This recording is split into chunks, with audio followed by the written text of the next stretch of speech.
Welcome, everybody. It's the Reading Room with Mark Reed, and it's the Aftershow. Woo! Another debate down, a really interesting debate, actually. Really fascinating. I had a ton of fun. I just had a great time. I think that my man Leo was amazing and just the best debate partner one could hope for. And I want to welcome you all. Thank you for coming to the after show so we can discuss some of the points made, some of the issues raised, some of the problems that I did, some of the problems that the opposition did.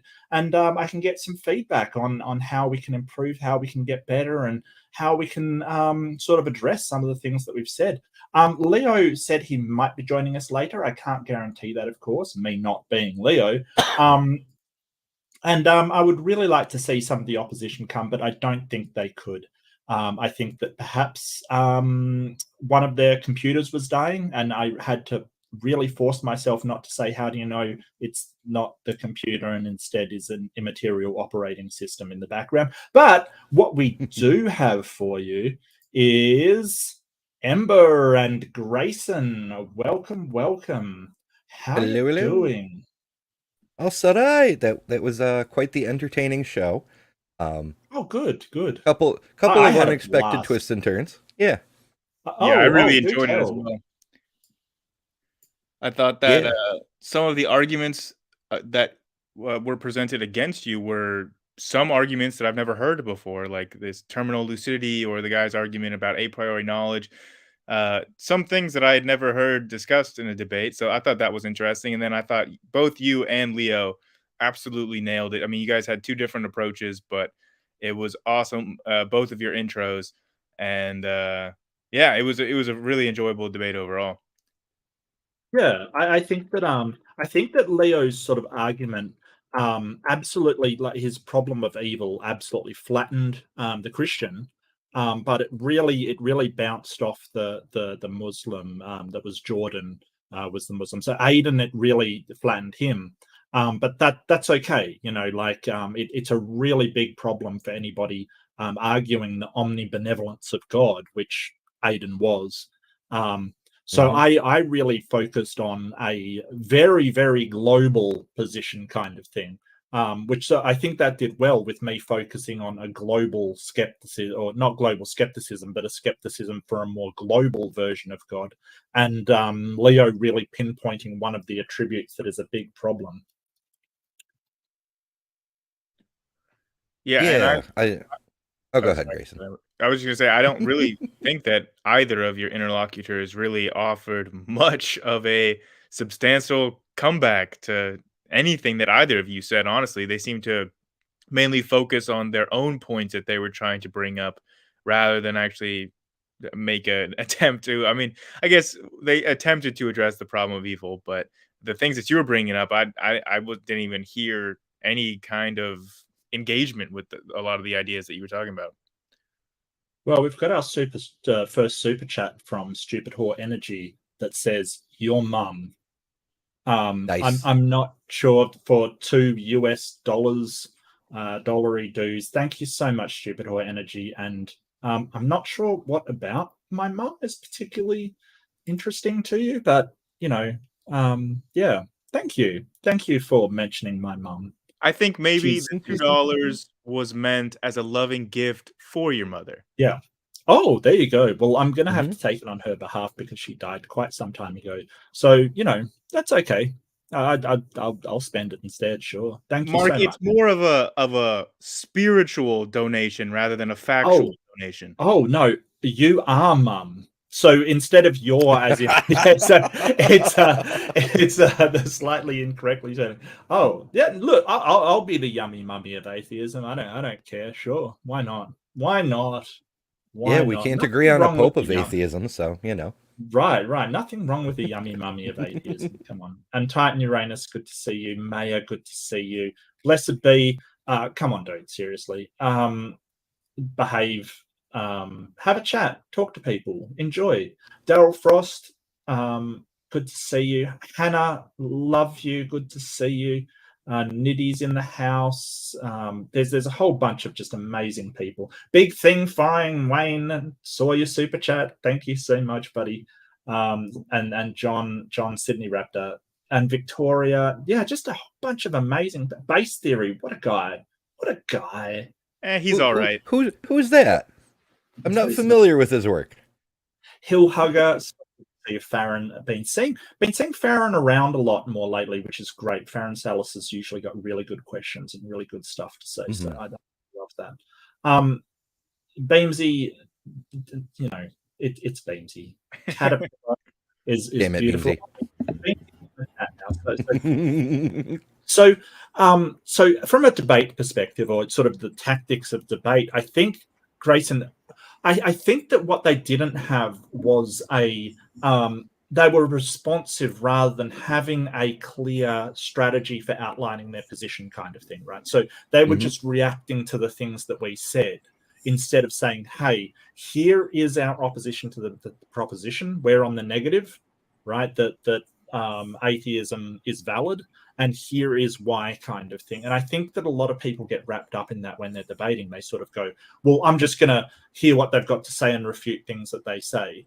And it's, I mean, it can work, but to have that's why I work on my introduction so much, because I want a set, or at least a couple of really firm arguments I can lay down to say, hey, this is the reasons, and this is why, and this is my rationale of getting there. So I think that Aiden at least seemed to bring something like that to the table, but yes. Interestingly enough, he literally didn't even bring it up until the last 20 seconds of his introduction. So maybe time got away from him there. That was the a priori knowledge is somehow evidence of God claim. And then the other guy, I think Jordan, right? He did not seem to come with any sort of argument or point. All he was seeming to talk about was that you don't have to have any empirical evidence because it's faith, and something can be spiritually true and not factually supported. Was like the only thing that I was picking up from what he was laying down. It was a little weird, yeah. The issue with a lot of the things like that is any belief that has a grounding in reality has to actually be presented in reality. If you have faith outside of reality, that's a different matter, because that is something that you can have without any ability to ground it, because no one can ground it. But making statements like, I've got an invisible dragon in my garage that's microscopic and only I can see it, it exists within the garage, so you should have some ability to actually show that it's there, because it exists within reality. Yep, and we've got another super chat from my good friend Farron Sellers for $4.99. I presume that's American. Great job tonight, guys. You and Leo played off each other's arguments really well. Bravo and cheers, Mark. Team. Yep, cheers. That was a lot of fun, and I think that Leo and I make a good team. I think Leo's very laser focused, and I'm sort of, you know, we play off each other really well. I agree. So thank you so much, Farron. I really appreciate it. Thank you. Yeah, and I guess that was one of the points that I was making, a lack of evidence where we should expect evidence. But, you know, my main one was the problem of the brain, and I don't know why I would believe that there's the mind has something immaterial associated with it. And it seemed to be, Aiden seemed to be having a lot of trouble with what an abstract was, like abstractor versus phenomena kind of thing. Yeah. You know, sort of this idea of noumena versus abstract. Like, he didn't seem to understand that there are things that we can envisage that have no real properties at all. The thoughts and the physical things behind them do, but they don't. Like, that a video game character may have sort of the data that's behind it, and that's real, that's concrete, but the form of the character and the idea and story of the character really doesn't. And he seemed to be having a lot of problems with that. Hey, it's Ryan. Hey, Ryan. I'm going to add Jordan, and I'm going to have and a Jordan, Leo. And a Leo. Ooh, full house. Hey. We are almost all here. Isn't that glorious? How's everybody making out? Ember, how's it going, buddy? Oh, it's all right. You know, There's difficulties in regular everyday life, but YouTube wise, we're rocking along. Oh, I hear you.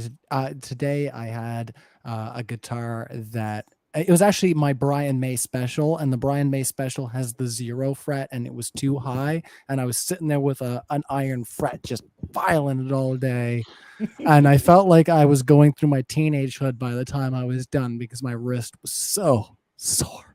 Anyways, Yeah. Okay, so I just want to point Inappropriate out, jokes. Beamsy sent in a unicorn super sticker. It's delightful. If you haven't seen it in chat, it's absolutely delightful. Yeah, so I presume that's the unicorn in Beamsy's garage that he was sort of alluding to before. So, Yes. Yes, indeed. not quite microscopic, but sure. So, Jordan, good to see you. How do you think the debate went now that you're off duty? Oh, yeah. I did terrible. Absolutely terrible. I Well, think we it were was your first discussing. debate. It was fine. Yeah, man. your first debate, it's fine. There's been people that have done a lot worse than you did. I mean, there has been people that have literally nothing to contribute at all, and I think you contributed. You gave your opinion and you gave your perspective, and that's fair enough. You've got to remember that I've done these debates for ages now. Like, I've been doing them for over a year, debating some of the more Infuriating. wild people and stuff, so it's all just Mhm. practice. Absolutely. Don't be, I think, as I said before, I think that the biggest problem was that we had a certain set line of arguments that we were going down, and to sort of formulate that that set of arguments that you want to focus on is really helpful in debate, because then you sort of ignore what your opponents are doing and you go down how you're getting to where you're getting to, kind of Right. thing. And that's basically what I was doing. So, yeah. Because notice how I didn't really, and I felt bad for Aiden, but like, I didn't really engage with a lot of what he was saying or the points he was making, because I didn't even agree with a lot of them. Honestly, that's the reason Right. why. I didn't really agree with the arguments I mean, some of them I did, but I just didn't see how they were relevant to my case. So I would chime in when I felt Okay. it was relevant to my case, but you know, Mhm. but mostly, yeah, I just did exactly what you said, where I just stuck to the points that I felt would present my case in the best way possible. Yeah, it's a Yeah, difficult and team up when you have different yeah. belief systems and you're trying to be Oh, on the yeah. same team. And Yeah, I once noticed there did was a I there was a remember whole hosting side Tony, and I remember hosting Tony and Somvi. That was one of those debates where we had two people that definitely didn't agree because I would you know, love the debate Sanvi. No, She's I the got a better PowerPoint one. princess, right? I got a better one. I thought I was the PowerPoint princess. I'm so jealous. No, No, you no, you gotta are. know who Sanvi is. She is Okay. Oh, I've heard of her. anti-trans PowerPoint princess. Yes. God, it would be Yeah. so fun to debate her because she uses so many terms that are like philosophy of language terms. They're not super complex, She but they're not doesn't know what terms that like anything means. somebody who's She does- just read one book in Wittgenstein Yeah, is gonna know. yeah, but And hold she on, Leo. misuses. Holy shit! I'm not done Right. speaking. Sorry. She misuses every single one of them. It's so fucking Yes. bad. And I just Hold want to on. ask her one question. Give me the sense reference distinction as laid out by, I don't even remember who laid that. Was that Frege? Hold Frege? on. I think it was. Hold I on, that first word you experienced used there. Do you know the name of the person who published the study on that word you just used? Which word? Because that's, I don't know, whatever word you might have just used, because that's what you're dealing with when you're talking to Sanvi. Because Yeah, I know. I half of watched the her and problem, Vosh debate. It was Yes, I did too. the That's how funniest thing I think I've ever Yes. fucking seen in my life. yeah, like well, I she was kept telling asking. Ryan, Yes, go ahead. I was telling Ryan, I don't really have a high opinion of Vosh, but in that debate, I was like, he's running circles around her. It's like I dealt with people like this in college all the time. There are people who read like one philosophy 101 book and then they think they know everything about the Mhm. world. Well, the thing that I was asking that was important, I think, to the debate is God, I said, no. Sanvi, who published the study? Because, she kept saying to Ashley in the debate we were having, which I didn't think Ashley was necessarily arguing from the points I would agree with, like the whole idea of baby Hitler, like go back and kill baby Hitler. No, I'm a parent. If I went back in time, if I have a time machine, I can go back and Why take is that baby such Hitler. a disturbing answer to so many people? I've been asked, would you go back and kill baby Hitler? And I'm like, fuck no, I'm not gonna kill a goddamn baby who hasn't No, done I'll anything. take that baby and I'll raise him in a loving household and teach him not Also, to be I do have to say quickly before I lose it to Tsunami in the chat, she is not a philosophy bro. She doesn't she tries to be one. That's the thing. Well, I the think thing, I think that she actually described her as an exhaustive pedant. Philosophy bro was the actual description. She is the mean girl energy entirely, because it's this idea like she can just have that, like that projection of that mean girl, like snotty energy. Can you get me a debate with her, Ryan? I imagine our trans identity is valid. All right, I'm gonna confess something. The last debate that you got slept put up, with her. No, fuck no. God damn it. I'm married. I'm married to. He's married. Don't spread that round. What yeah, the hell? exactly. God. Well, damn I just said it. And it's obviously false. So it's other No. people who will be spreading it around. Not me. My wife is intelligent. I'll have you know. Anyways, that's terrible. I shouldn't say that. Anyways, she didn't. I think the minute, like within 2 minutes of the debate getting posted between her and Ashley, she wanted me to take it down. I'm sure she's not going to review this video unless one of you guys are like, "Oh, I'm going to send this to Sanvi." I don't know who that Ashley person is. I got to see this debate. I watched the Bosch one, but I don't know who this Ashley person is. Why did she want the debate taken down? Well, I thought because one, she probably looked pretty bad, because I thought it was a stupid point. Like Ashley told her, like, "Oh, I'm quite familiar with this study," or whatever study she was referencing. I can't remember at this point. And Sanvi was like, "Oh, you're familiar with that study? Well, then who published it?" And even I'm sitting there like, "Are you fucking kidding me?" Like, I could tell you every plot point to Final Fantasy VII. I still couldn't tell you who wrote it. I'm sorry. I fucking love the game, but I don't know who wrote, the story behind it. Maybe it was a multitude of story writers. I'm sure it was, and maybe one main creator. But that was such an I was going to say, do you know how many writers collaborate in video game stories? Like, but why did she want the debate removed? I don't know. I just told her that unless we have a TOS violation, we're not taking it down. I think, like I said, she must have felt like she had been embarrassing at some point. But I think the two things I would have said were embarrassing is this idea of we're going to hang ourselves on this point of, well, who published the study? And I said to Sanvi, I was like, well, the person who published the study, are they discredited? Because that would matter. But if you're just saying to that person, like, well, if you don't know who published it, you don't really know the study, that's irrelevant. And then after Ashley finally got to the point, she's like, I don't know who published it, but I know the data that's in the study, which is the important part. Sanvi was like, okay, well then what year was it published? And I'm sitting here like, oh my God. Yeah, I was just... You're telling me you can't get me a debate with her? I could. I can't promise you it's going to be anything of great quality, because that's the reason why I want to debate. I couldn't deal with her. God bless you, brother. I like to pick the ones at the bottom of the barrel because they're the ones you can toss around like a kitten with a ball of yarn, and it's kind of fun. Yeah, but the soy boys and the frickin' I don't fuck. You have to remember, I do not give two fucks if the whole audience was full of goddamn Nazis. I still want to do it. No, I was gonna say I'm talking. Yeah, the moderation team probably too. I was gonna say we need the whole moderation team for that because there's so many wet people in the live chat that it's like they've never seen a woman. They've never seen a woman on a show before or something. I wanted to ask you, and I forgot to. Could you get me a debate with perspective philosophy on does God exist? I have got to debate that guy on that subject as soon as possible. Next week, I could do that. Sweet.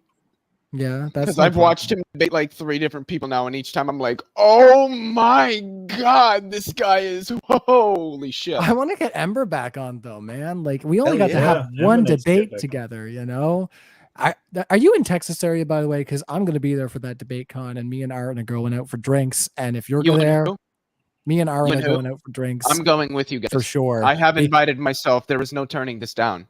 I was gonna say, because he mentioned call. that in the after show, he's like, if you ever come down here, we're gonna have to go out and like find a place to like do some music stuff, right? And I was like, I will totally extraordinarily spicy food, like the kind of spicy that no sane human would ever willingly, consume.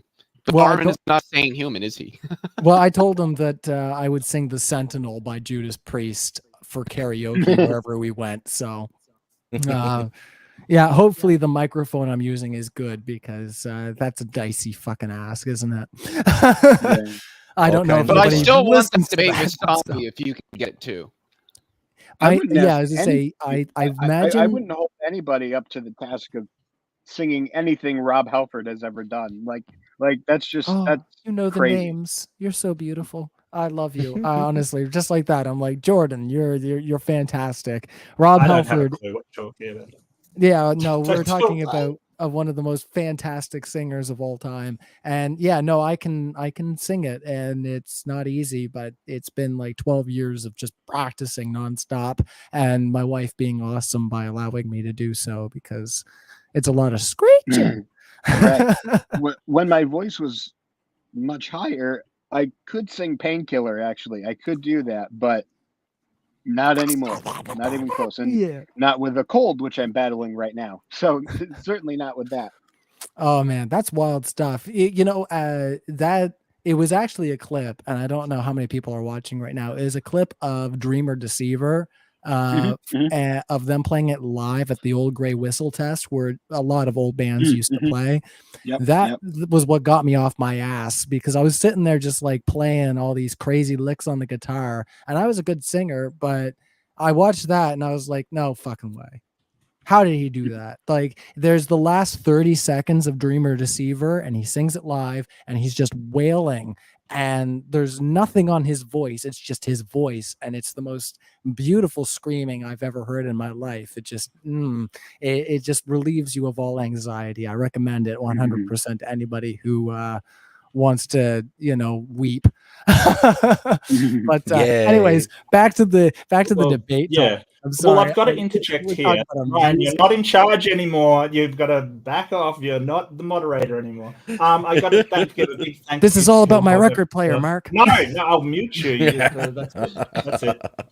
So I want to give a big shout out to Hill Hugger, who gifted memberships to the chat. Go and grab them. I'm not sure. I think it was just one, but everything helps. So thank you so much, Hill Hugger, and thank you for the sound effects. And I know that was you, mate. I'll leave Ryan muted just for payback for muting me one time. And thank you so much, Yahooligan, for $2 Canadian. Final Fantasy VII Story was a solo writer. There you go. No, you're not coming off. No, I'll unmute Ryan. That's fine. I said, thank you I so still much. Can't remember who wrote the name of the game. Yeah, well, who's the guy that did Death Stranding and stuff? Didn't Iruya, what was his name? I keep thinking Kojima. Yeah, it was a solo writer on a lot of his projects. Like, he did a lot of everything he did was weird, but it was direct from the man's mind. But back to the original topic, I really and I do apologize, Jordan, I couldn't get into it in the debate, but I really wanted to find why you thought I was straw manning you and what the straw man was. I would really like to know. I thought you were comparing belief in fairies to belief in God. That's what my interpretation was. Right. So the only thing I was saying was that reasons that have a demonstrable cause is better to believe in them than reasons that don't have a demonstrable cause. Like you were sort of saying, well, even if you believe in something and it's not true, what does it matter? And the only reason I was pointing that out was because it does matter to the actions that you take. If you think your socks were there was friction and wear and tear and things like that, you'll have a lot better time in addressing that problem than if you think that it was something that hasn't been demonstrated to be true. Whatever that thing is, like if you think that your friend has been creeping in to put holes in your socks, or it was your cat or something like that. Leprechauns putting food in your fridge. Well, yeah, it was just to say any reason that doesn't have a demonstrable cause that you can point to, there is sort of drawbacks in believing something that is not true. I believe very firmly that there are unicorns in my stomach turning all the food that I eat into this very nasty smelling substance that gets me kicked out of my bedroom in the middle of the night if I fart through it. Okay. What the fuck did I just Rainbow unicorns in my stomach. And you can't prove they're not there. Animal crackers. Well, I can, but that would send me to jail for a very long time. The problem with that argument, though, and I really tried to avoid this, is you can't really prove you can't really prove a negative. So I tried to say I stayed away from that argument because I was going to go with the argument you guys can't prove that it's not true, but that would have been kind of disingenuous and kind of a weaselly thing to say. I don't know. It'd be like me asking you, when did you stop eating off of dishes? No, that's a loaded question. It's not a loaded question, but equivalent to the idea of a loaded question. Because, anyways, I'll let you go ahead. Sorry. Yeah, so that's an interesting thought, but there's sort of an endless, infinite number of things that I can't, like when you're using prove, you're kind of referring to either an absolute confidence or an absolute sort of standard of knowledge. So there's an infinite number of things that I can't prove aren't true. Like I can't prove that the leprechauns in Ryan's stomach isn't true. It's rainbow unicorns. Whatever, I don't care. I can't prove that that's not true. It's real to me. There's a infinite number of things that I can't prove aren't true. It's have you heard of Russell's teapot? I believe it was from Bertrand Russell. Yes. I know who Bertrand Russell is, but I'm not really familiar with any specific things. I mean, you're basically making all the same examples, which is like you can't prove that there is a not something. This is not true. I wanted to clarify this. I can just say if P, then Q, not Q, therefore not P. I just proved a negative not P utilizing entirely valid rule of inference. You can prove negative. Hold on. I just stepped out for a second. It's a Bree. And you said P. So I mean, prove I did not P. Maybe I did something. No. I'm talking like logical notation. Yeah, but we're not talking about logic. We're talking about sort of just reasons in general, Leo. But arguments are reasons. You can prove negatives. I'm getting broadly. by deduction. You can prove a negative. Like you can prove I have nothing in my hand by the demonstration of showing that I have nothing. Like I get that. I get all of that. But what I'm trying to allude to is the idea of unfalsifiability, which I went through in my introduction. If there is no way to falsify this thing, then it is not meaningful to attempt to do so. It is not meaningful to even attempt to try to show it because it's impossible to show. So the fact that I can't prove something doesn't exist doesn't mean I don't have a rational basis for disbelieving it, especially like it seems like something unfalsifiable should say, well, we can't prove it's not true. So therefore we should believe it, but that's not how it works because there's an infinite amount of things that are unfalsifiable. What we should do is only believe it if it is falsifiable and has not been falsified. Mm-hmm. But I guess I can see why that makes sense with absolute claims, but I'm not making an absolute claim. You know, I'm saying I'm perfectly. Claim? I'm well, absolute confidence, absolute knowledge. Yes. Thank you, Matt. Yeah. Or thank Mark. Why am I? Oh, I'm losing it. That's okay. Call me whatever you want. I don't. I've been called worse. Trust me. I've been called English. That's terrible. That's true.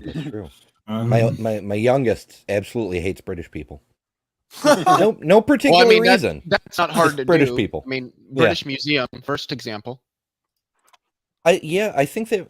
Okay, so they got their 23andMe or whatever the hell not long ago, because I always say I'm half Irish, half Welsh, and half Scotch, and they go, "That's not possible." Point, though? I wasn't quite done with my point.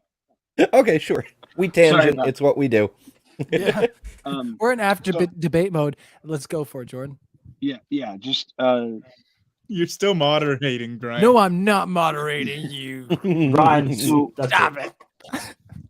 So I guess I just don't see why falsifiability is necessary if I'm not making an absolute sort of 100% certain claim. You know, and again, it's a basis. I'm not making a factual statement. I'm making a belief statement. Why? Well, even your belief should be based on something. Yeah. Well, Leo said it fancy like, but same thing. I just asked why. Like on that. No, Ryan, you're not in charge here. So just 1 second. I just got to say, Beamsy has sent in 2 super stickers of more unicorns. 3. Presumably, it's going to be 2 actually. So that makes 3 total. 3 total. Yes. 3 total. Yes. So presumably for $1.49 twice. Beamsy is sending in the unicorns. Presumably, he'll be sending a stomach next, so Ryan can sort of prove his magic unicorns. Yeah. Hope you feel better, Beamsy. Thank you so much, Beamsy. Your live chat's coming down on me. Mute me again, Mark. It makes them mute the oh, it's so hard. Unbelief. It makes everybody so horny when you do that. Anyways. Yes. So in order to believe something, you have to be convinced of it. That doesn't mean it necessarily has to be a fact, but there should be a reason you're convinced of it, right? I would assume there's going to be for anybody. And so if you have a reason for believing something, and if you believe in something, the question is, what would change your mind about your belief? Because I've believed in many things throughout my life, and a lot of them have been untrue. Like I used to believe in astrology and stuff, like just bafflingly, all of this sort of new age stuff because of the environment that I was raised in. But if you can't falsify it, if you can't determine it to be incorrect, the question becomes, how do you then change your beliefs if they're incorrect? And does even your beliefs being incorrect matter to you? Because while a belief being incorrect may not matter to some people, they matter to me. So when I found that I couldn't substantiate astrology and there was a lot of evidence against it, I didn't have to sort of prove that it was untrue. The whole idea that it's unfalsifiable made it something that I ought not to believe in for me, because... Okay. Yeah, so because, go ahead. Yeah, there's no way to change your mind if something is so removed from falsifiability, because you can't ever ascertain the actual truth of it. Right. So I think there we kind of clarified where we disagree, because for me, the factual versus non-factual debate is kind of irrelevant, so or the falsifiability versus non-falsifiability thing, that to me isn't relevant. So we just have different priorities. I think that's the disconnect here. Well, all right. Is truth important to you? Are you not living in factual reality? Well, Grayson, is it important that what you believe is actually true? I think that was a question for you, Jordan. He just said Grayson at the beginning. Yeah. Okay. Is it important that what you believe is true? I think Jordan differentiates between factually true and spiritually true, right? I mean, that's what you're going to go with. Right. Well, when I'm saying true, it sort of means that which aligns with reality, that which reflects reality is what is true. So if I say, hey, it is true that I'm sitting here in this chair. Of course, That's what I mean. And if I say, I put forward a proposition, hey, is it true that I'm currently in my kitchen? That is not true. So it's important to me that what I believe to be true is in fact true. Oh, no. But I'm not sure if that's your idea of what truth is, like what is actually reality. Oh God, Jesus, fuck, Daryl actually said it.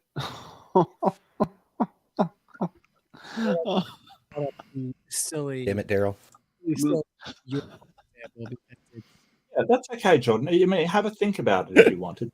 You know, like it's the idea that you need to prove me wrong about something that I'm declaring that you can't get in my space and kind of verify that. Like, I mean, I mentioned the Brian May guitar that I had to fix the fret on.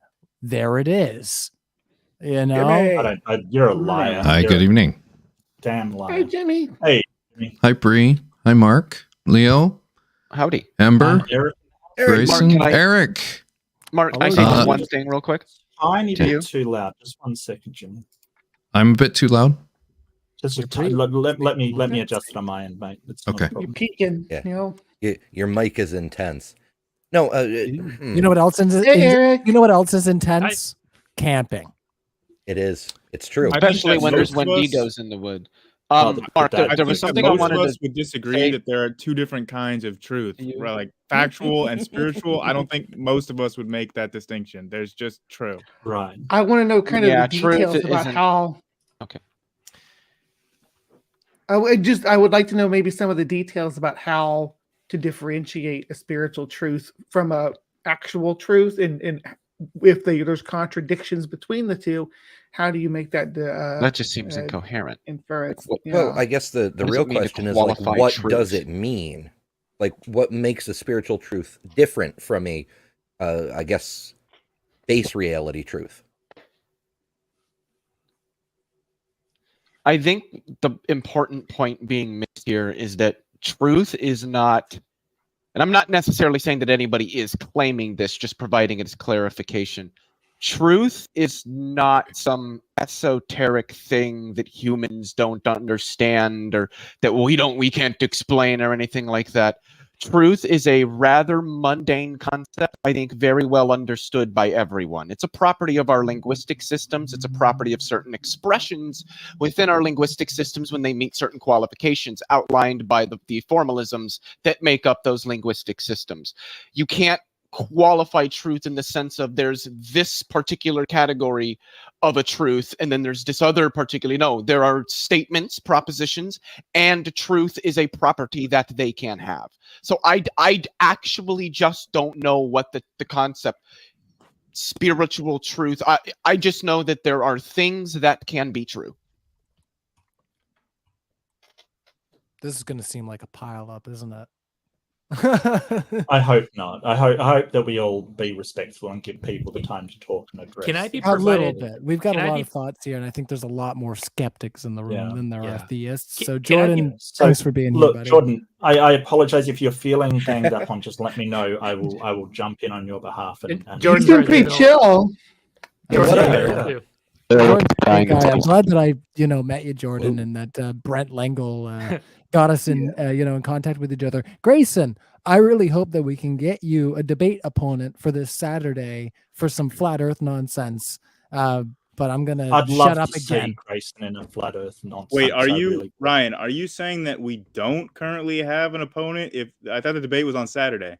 You have. I was gonna say you have a confirmed opponent. And one tentative, which is why we're a little bit kind of like we might. So anything that I'll let you know as far as like this whole flat Earth or globe skepticism or like space grift debate that was pitched towards you. Okay. It might be subject to somewhat revision depending on who gets pulled into the debate, but ultimately it's going to be all around that idea. But it's I only can't. in 2 days. I can't confirm for sure who's going to step in because, Witsit said that he is going to be there, which would be Yeah, I know. That would be the better option because he's so cute. He's so much fun to play with. I love Witsit so much. Little Austin. He's fun to fuck with. Well, I think all you really got to do is when he spews out his technobabble word salad, you say, "Can you explain that?" Oh, well, that would be a little too much, don't you think? Well, I think we derailed. That's when he kind of goes, "You'll get it one day." You know, I don't have to explain this. All I need to do is ask, do you know who published that? What year was that published? I was going to say, take the song. He doesn't cite papers. He'll consult ChatGPT and get back to you on that one, Grayson. Eric, you seem to be wanting to jump in, and Ryan's just preventing me. So no, I wasn't. I was going to say, yeah, you absolutely were. Come on, Ryan. We never met. Everybody agrees with Ryan. Already blocking me out. No, I was going to ask, can I get examples of something that is true, and also something that is spiritually true? And can I get an example of something that's true and something that's not spiritually true, just so I can put it together in my brain, like exactly what is the difference between these two concepts? Because I understand what's true in the reality, but I'm trying to understand what spiritually true or spiritually not true means. Any examples? Something we can kind of sink my teeth into and think about?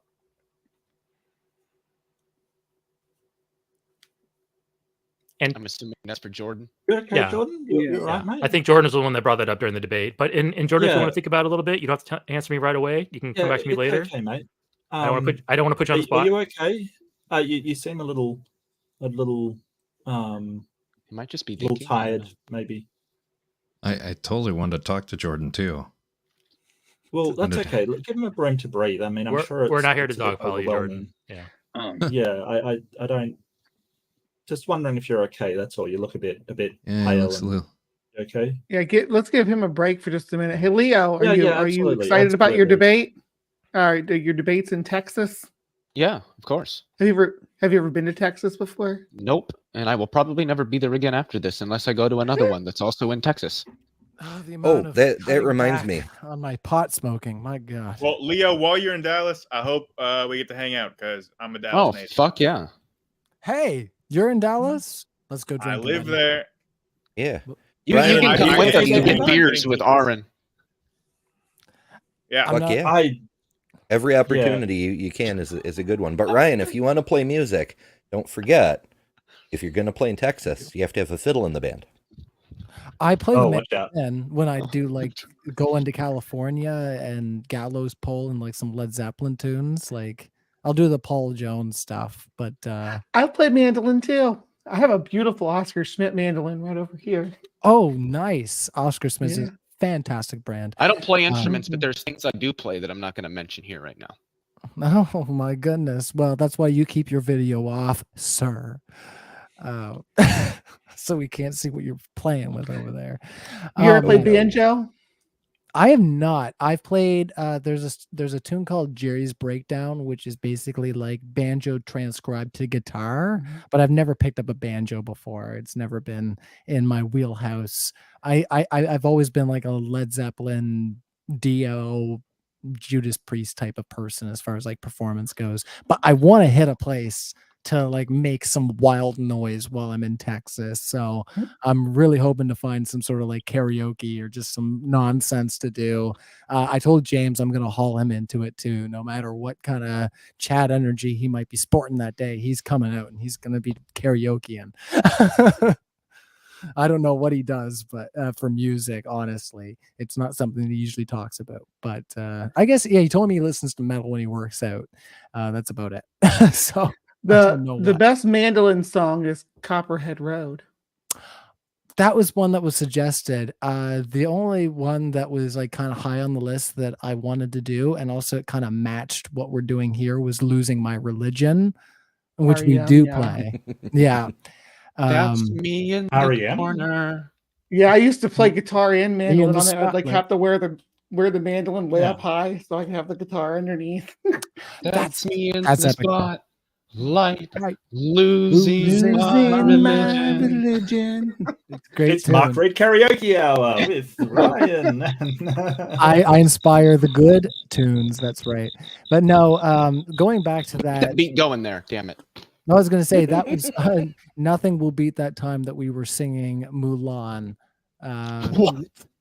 Yeah, we were the doing, Disney cartoon. The Mulan? I'll Yes. Make a Man Out of You song. You're right. That was with Oh Tony. wow! All right. The best song ever. That was with Tony, and we were trying to define what a man was, and we got joking, and I said a man must. I was like, my definition of a man was he must be swift as a coursing river.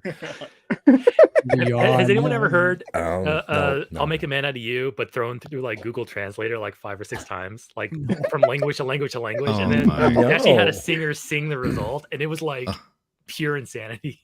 I saw him do that with Bohemian Rhapsody, though. Yep. I saw old Simpsons episodes like that where they translate it into Mandarin and then back and then into Russian and then back and do it a few times and you end up with really weird shit. It gets really weird. I've always had a soft spot for those like tattoos that have the Asian characters and it turns out to be like some random word like dim sum or something. Like, you know, I used to have a Chinese menu. Yeah, I used to have a shirt with these Chinese characters on it, and I was asking somebody who spoke like Cantonese like what it meant, and she's like, "It looks like it's supposed to be live a long and fruitful life, but what it actually says is long life fruit." And I just thought that was hilarious. That became my favorite shirt after that. It's the other fruit from the Garden of Eden. Oh, that would be the tree of everlasting life, I thought. Yeah. He was like, no, you can't. You can't. You had it on a t-shirt. You know, that was just a stone throw away, but instead you ate from the tree of knowledge, you stupid woman. That's what happened in that story. Like you could live in blissful ignorance forever, and instead you took the good one, Eve. Good one. Yeah. I'm not actually sexist, everybody. I'm just making a mockery of the Bible, I swear. Oh man, I'm sorry, Jordan. How are you hanging out, buddy? Yeah. I wanted to ask Jordan about his Appalachian Sufi tagline. Yeah, no, that's fine. That's fine. Well, did you want me to throw you backstage for a sec, Jordan, or maybe take a break and come back if you're more than welcome, mate. But I don't want to overwhelm you, and I know that these rooms can get pretty overwhelming. I've been in some hostile territory myself, so not that we're hostile at all, but I get that it can be overwhelming. I can be. Well, I was going to say, I'm a little bit more... Yeah, you can be, Leah. That's definitely the case. I almost got there in the debate, but I held it back. I was going to say, I get pretty obtuse when I get off air because I have to stay so quiet and I'm so loud as a person. Yes. But I want to ask Jordan, just because we, No, let's just give Jordan a break. Well, I want to get him on the discussion and give him a chance to kind of like vent out his... Okay. I'm spending the entire night just muting Ryan. It's fantastic. Who's the moderator now, Ryan? Yeah. You know what? My next debate, it's just going to be me muted the entire way through. I guarantee it. I'm just going to smoke weed. Let me just poke in here. You're more than welcome. You're more than welcome. If you want to take a break, don't feel like you have to be here or anything like that. You're more than welcome here. We're not here to gang up or beat up or anything like that. We're just here to have a good time. No. And if we just want to talk about pop culture and Star Wars and Final Fantasy VII, let's just do that. Yeah, I wanted to talk about the Appalachian Trail. Yeah, that shit's awesome. I've only got to go down a little bit of it from Katahdin to the next waterfall. The reason I chose that name is, well, number one, it's the name of my podcast that I'm rebranding and relaunching. But number two, it's because the Appalachia technically goes from upstate New York, where I'm from, the very edge of it. I live on the sort of close to the northern border of Pennsylvania. And then it goes all the way down into, I think, Georgia, Alabama, something like that. Goes Georgia. But there is an extended Appalachian Trail that goes into Alabama and then swings back down to the tip of Florida, to the Keys, basically. So that's kind of where it comes from, is that technically I'm still, a part of Appalachia, although the northern part, not like not the typical, like there's a stereotype of it being like a southern thing. But there are northern parts that like the Catskills and stuff like that are technically part of Appalachia. So. Is it nice country, like beautiful country? Oh, it's beautiful country. Right. See, I wouldn't mind visiting that in the US, like those real like places like Colorado mountains and stuff, real beautiful places. I wouldn't mind visiting. It's just nothing about the cities and stuff lures me to America. I find it, except for that debate. I'm kind of jealous. Can I say one thing for those thinking about America or moving here? Don't do it. I'm not moving there. Don't do it. Yeah, not move to Canada. Don't do it. I was going to say. Canada has Rocky Mountains too. We do. And welcome God's slave Emmanuel. Oh God, this ought to be interesting. Hey, haven't seen keep your Emmanuel in button a while. hovered over the remove from stream button, Mark. You never know.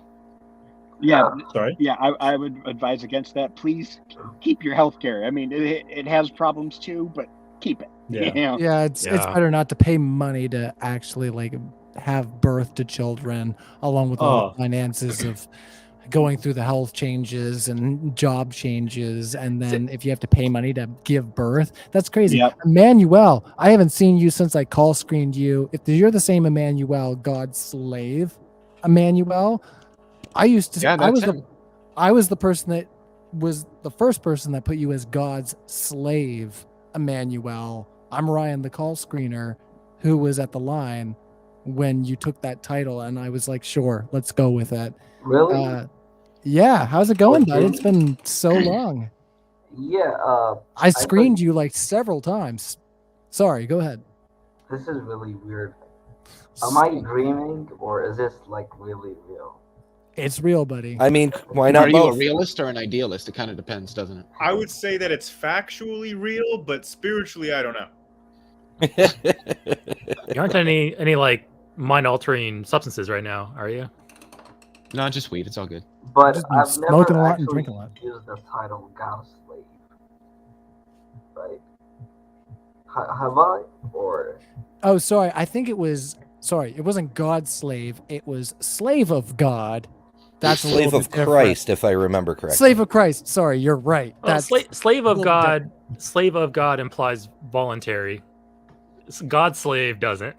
God slave's like, I own you. You're mine. Is it? Can it really be voluntary in virtue of what the word slave means? Yeah, I don't think you can be a Slave of voluntary God. slave.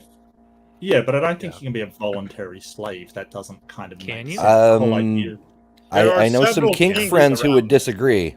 This is like running into an old Well, friend, guys. yeah. Hold on a second. But isn't How that you a doing? different Come on. sense Are they of really a slavery? slave? Yeah, Are like they really a isn't that slave? just a different, almost facetious sense of the word? What's God's Yeah. slave, Emmanuel? oh well, it's a lot of people who are in the same denomination that I am. They believe in free will and stuff. I have a Calvinist view. I was I just about believe to it. say you're a Calvinist, aren't you? I'm Mark's slave right now. He keeps fucking muting me, but no, go ahead. That's why I use God Yeah, slave, bitch. because slave implies that you have given it's not you that own yourself. It's more of like you're owned by somebody else. Oh, It's I am like not owned by anybody the else. resolution of I think it's Devil Wears Prada, where the person gets out of the deal with the devil by saying, I can't give you my soul because God owns my soul. Ha, suck it, Satan. Jesus Christ. I don't know Deep what throat. That's a good one, though. But So, Doc Dino sent something in which I totally forgot to read, and I really do apologize, Doc. Even if a God exists of which there is no tangible evidence, we can live our lives without ever knowing it. We can explore and understand the past, present, and future of the world, the solar system, and the universe, all without invoking the supernatural. Ergo, until evidence is brought forth for the supernatural, we have no need for that hypothesis. A God That's that not leaves me. no That's Doc. a God that leaves no evidence of its existence is indistinguishable from one that doesn't exist. That's basically what he said. wait, Yep. that's the definition of God, literally. On definition, I think. No, I'm drawing a comparison of a god. If a god doesn't leave any evidence that it exists, then to us, it is indistinguishable from a god that actually does not exist. Nice toilet flush, somebody. Oh, please don't. That was me. I'm sorry. I got a toilet built into my desk here. Sure you do. Fair enough. It's like Idiocracy. I think you're covering for somebody. You gotta admire that streamer setup. I'll take that bullet. Yeah, that was me. That was so funny. Who does Hell this? yeah, hell yeah. Never praise himself. At least, look. At least Okay, the person's I'm washing going to their say damn that. hands. Well, first of all, most of us here are on camera. Twice. I saw Leo with a wireless headset earlier. I think Leo is taking his. No, maybe it's Jordan. Maybe it's Jordan. Slaving Jordan away on the throne. Jordan's been quiet for a while. Oh, you're wired, No, Leo. it was God's slave slaving away on the throne. Okay. No, It was my phone. Yeah. God's toilet. I am totally flushes. adding the toilet to my soundboard now. Don't clog the toilet. Lots of flushes. Golden throne. My goodness. If you could mute yourself before you drop a juice. Well, that sounds actually pretty funny. Are you saying that? I mean, honestly, whoever it was, you've brought so much joy. NVIDIA, if you get some filtering software, NVIDIA Broadcast, man, you can go take a huge whiz and nobody will hear it because NVIDIA Broadcast just filters it out. I use NVIDIA Broadcast. I'm right there with you, Eric. I use That's great. Same. incredible. It's great. Oh man. Yeah. Can God take a dump so massive, not even he Can God take a dump so massive that not even his toilet can handle it? Yeah. No. Then he can't Well, plunge it out. large No. How do you guys think Is that the where he's universe been? got here? Is that where he's been this whole time? Somebody challenged him to take. What do you a think shit the so Big big Bang he couldn't was? flush it, and he's just been plunging. Oh this whole no, time? no, that's But the- Lisa the rainbow giraffe that pooped out the universe. That was the seventh day. The whole seventh day, God was just on the toilet. Man making worlds really gives you the shit. Well, that's what he gets for eating all those Lara bars for days on end, right? You know, protein bars wherever you live, right? Oh.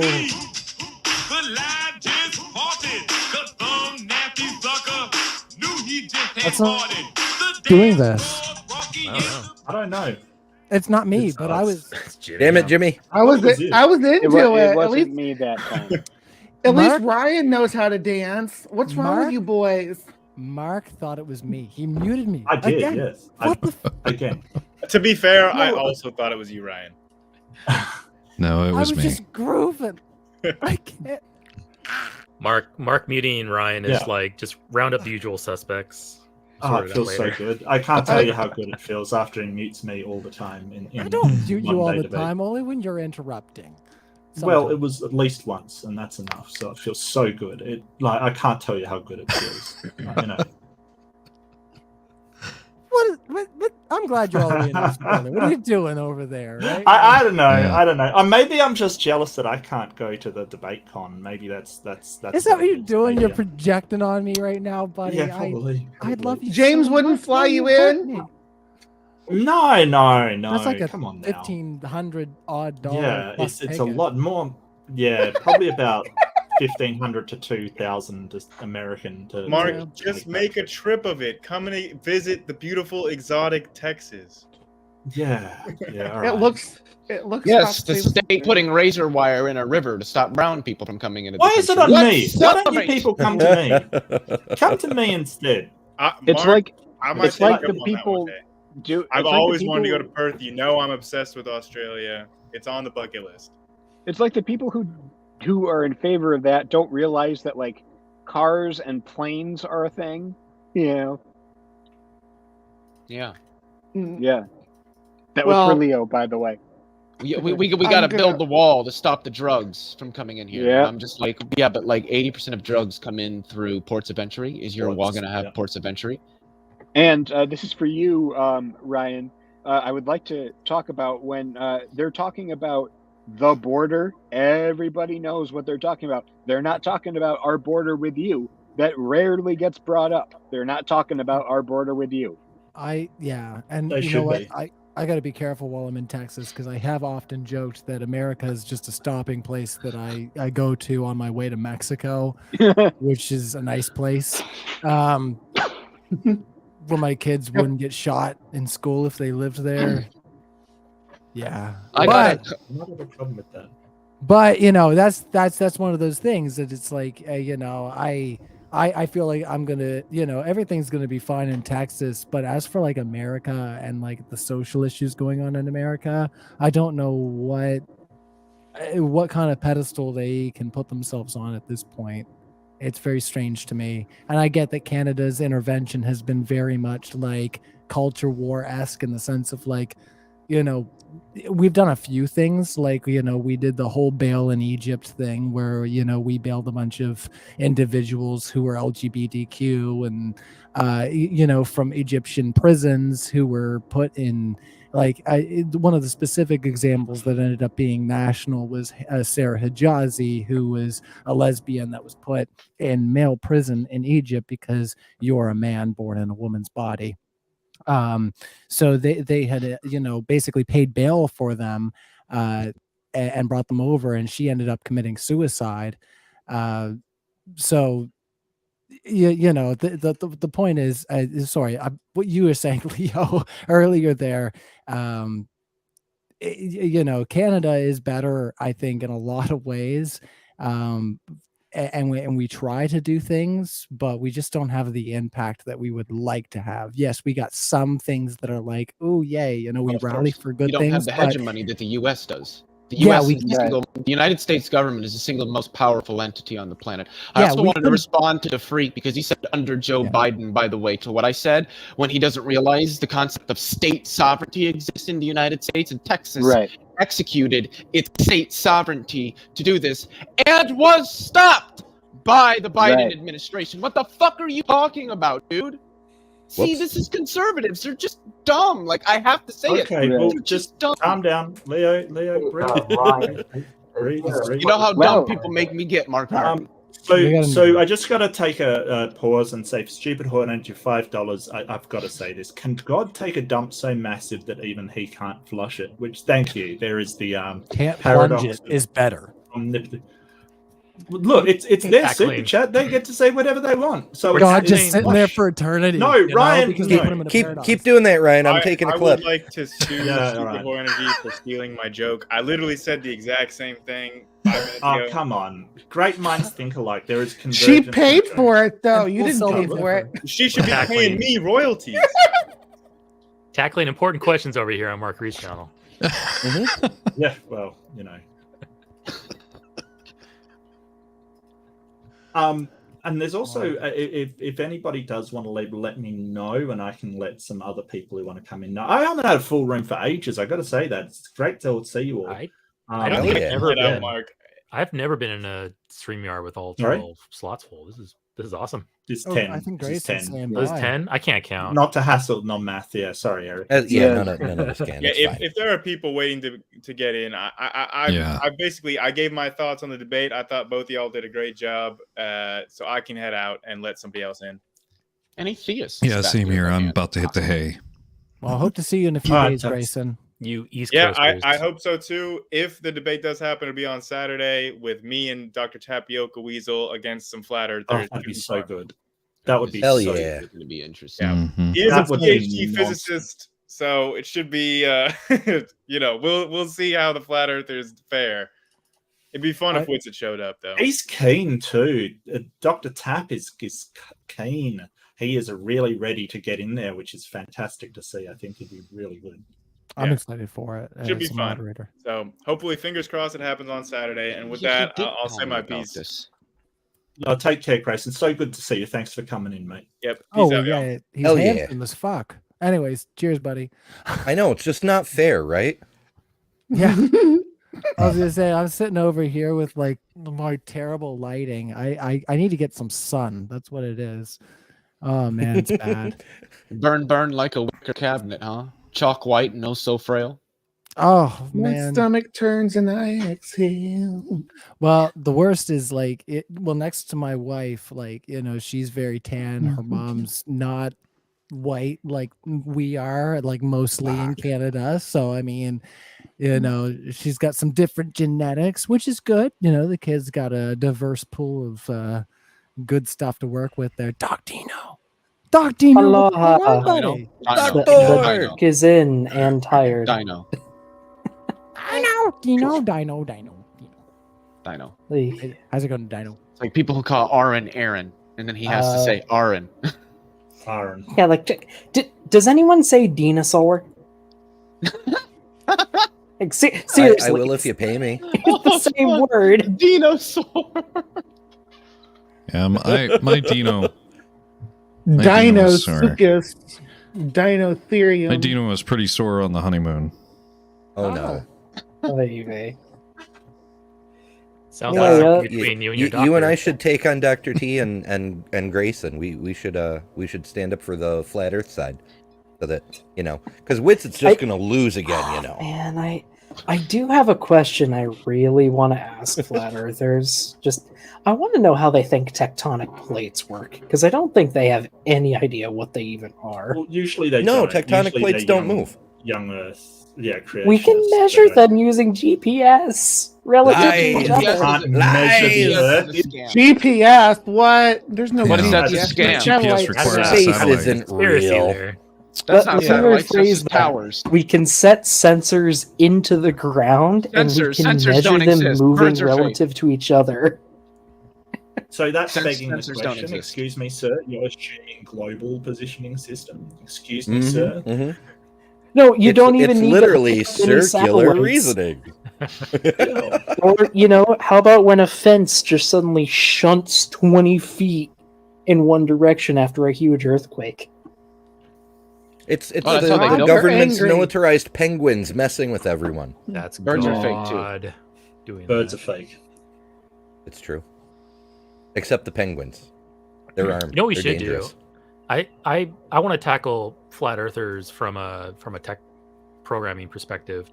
I can, with a week of time, maybe less, I can get Python scripts going, I can get a graphical library going, and I can model the globe system. I can program the globe model, give it times and dates, and it will automatically position everything, and I can show that this date at this time, the sun's in this position, the earth's in this position, here's what it looks like on the earth, here's what it looks like from space.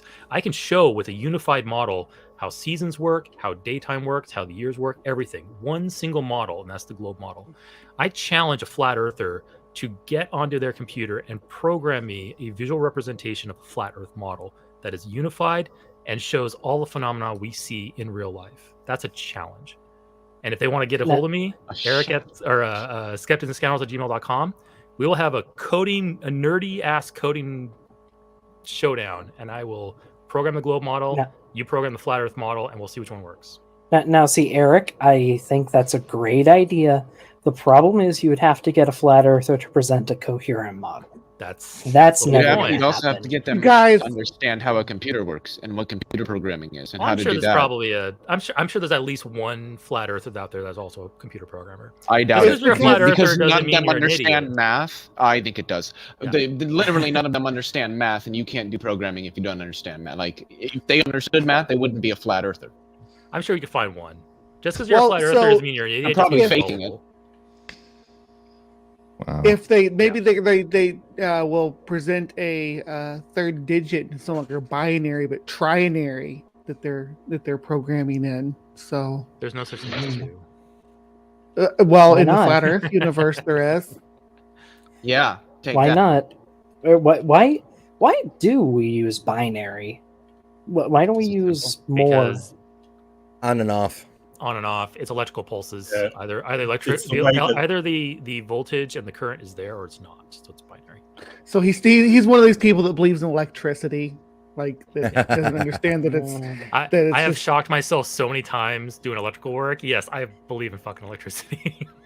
Have you seen that? Have you seen that educational material from the somebody's tried 90s this. from the Young Earth?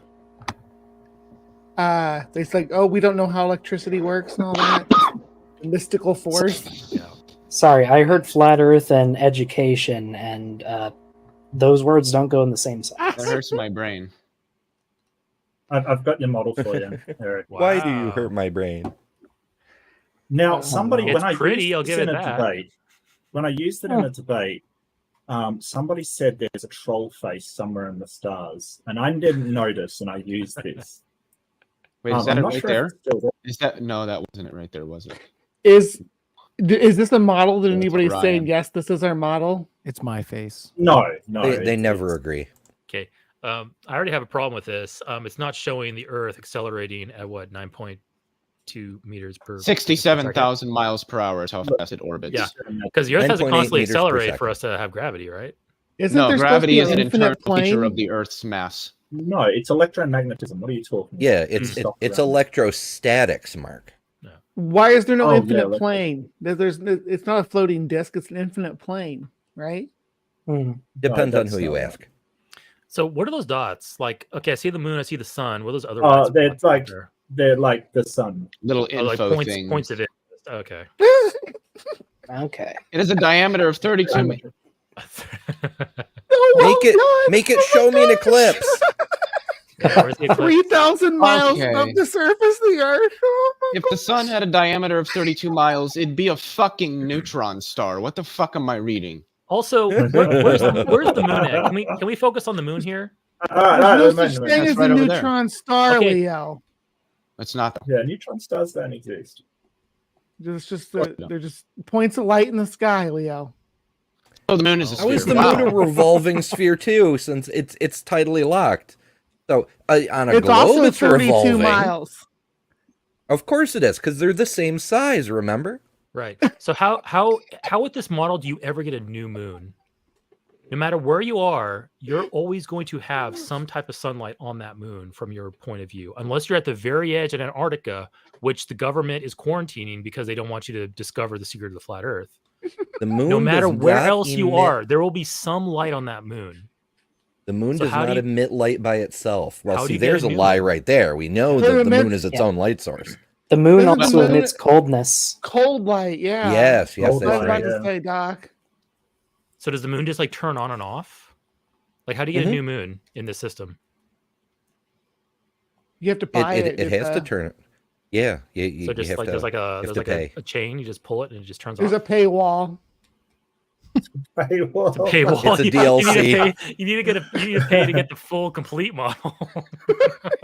This is just a preview. This is only our standard model. You have to subscribe for our It's premium version. brilliant. Oh no! Wait, it gets even better with like you remember at Flat Earth Aussie Jesus, and that everybody has their personal sun and moon. Oh my Like, God. Oh I my mean, God. come on.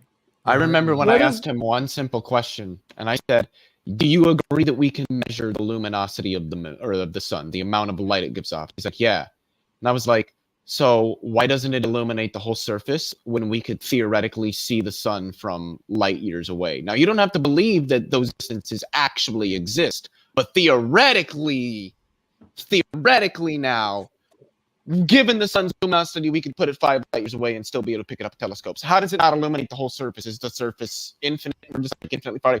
How does this work? And he literally was silent for like 15 seconds straight. And someone that isn't silent is Yahooligan for $2 Canadian. Is that Canada? Cupid's Canadian. Yes. That's Alleged- Justin. alleged He money. was he was hosting a debate between Stewart and who was with Stewart that time?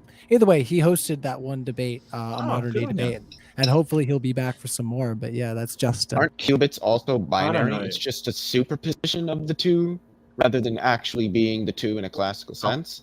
Binary, because binary is only two positions. It's either Yeah, but isn't that what qubits are? It's just that there's a superposition between them.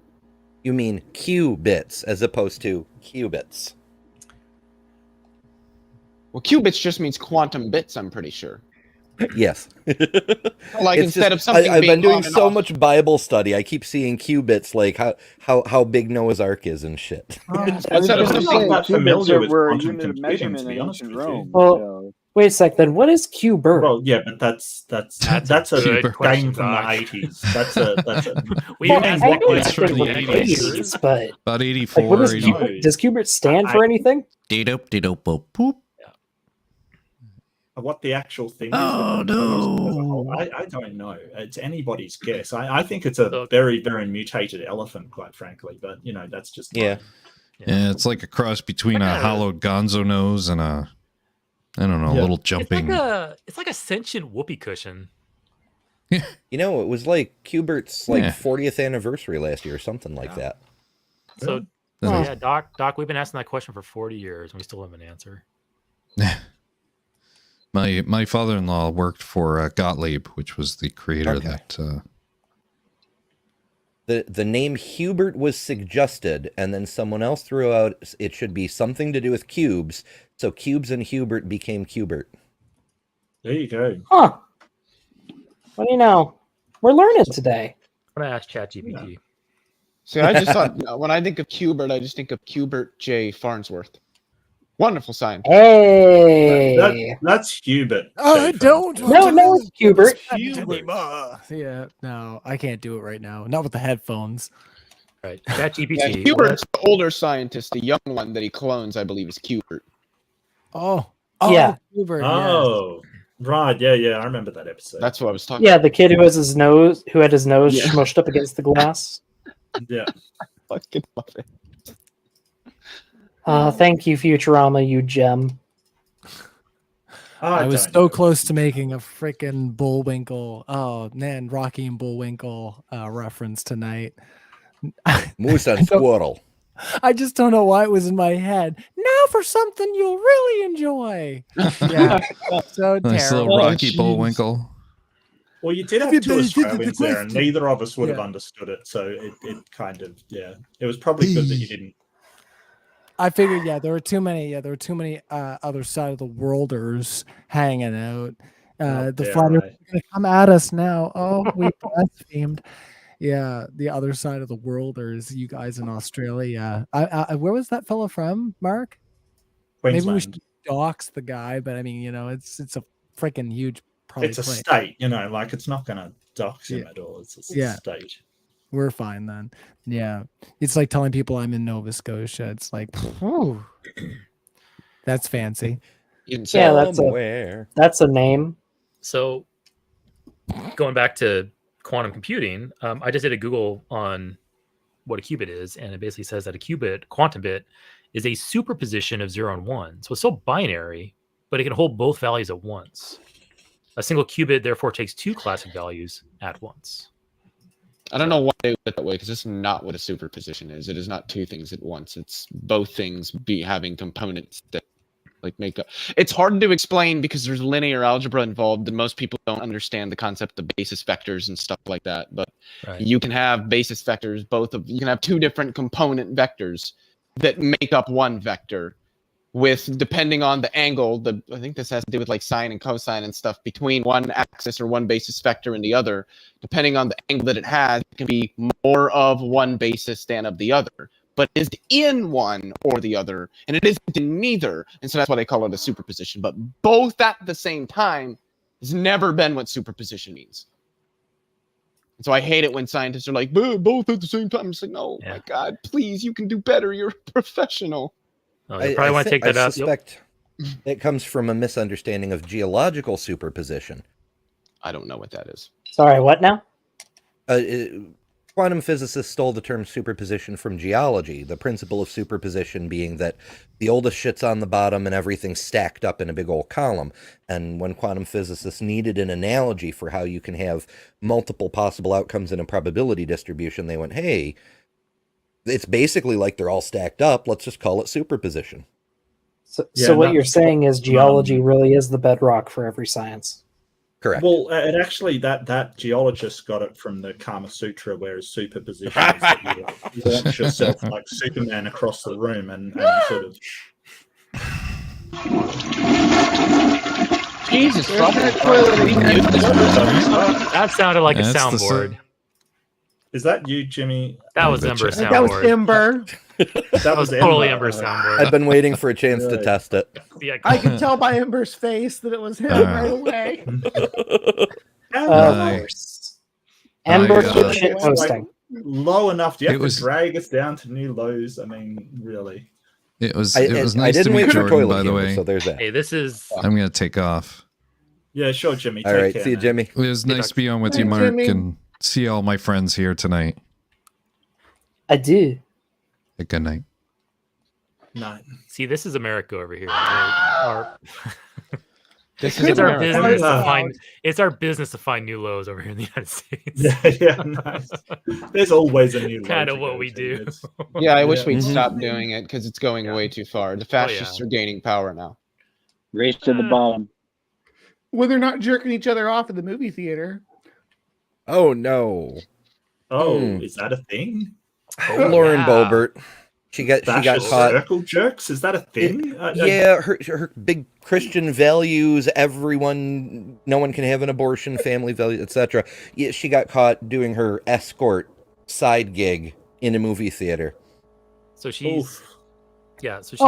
she's Republican, far right wing, plays on family values and purity culture and stuff like that. She's currently married, but she was at the theater with someone who wasn't her husband. They were touching each other very inappropriately for such a public setting. She was vaping. She got kicked out. Well, they're in Denied- the process of getting divorced. In the Denied- process. Yeah, quote. sure, but Who's that? Christians Yeah. don't care. There's that's still adultery.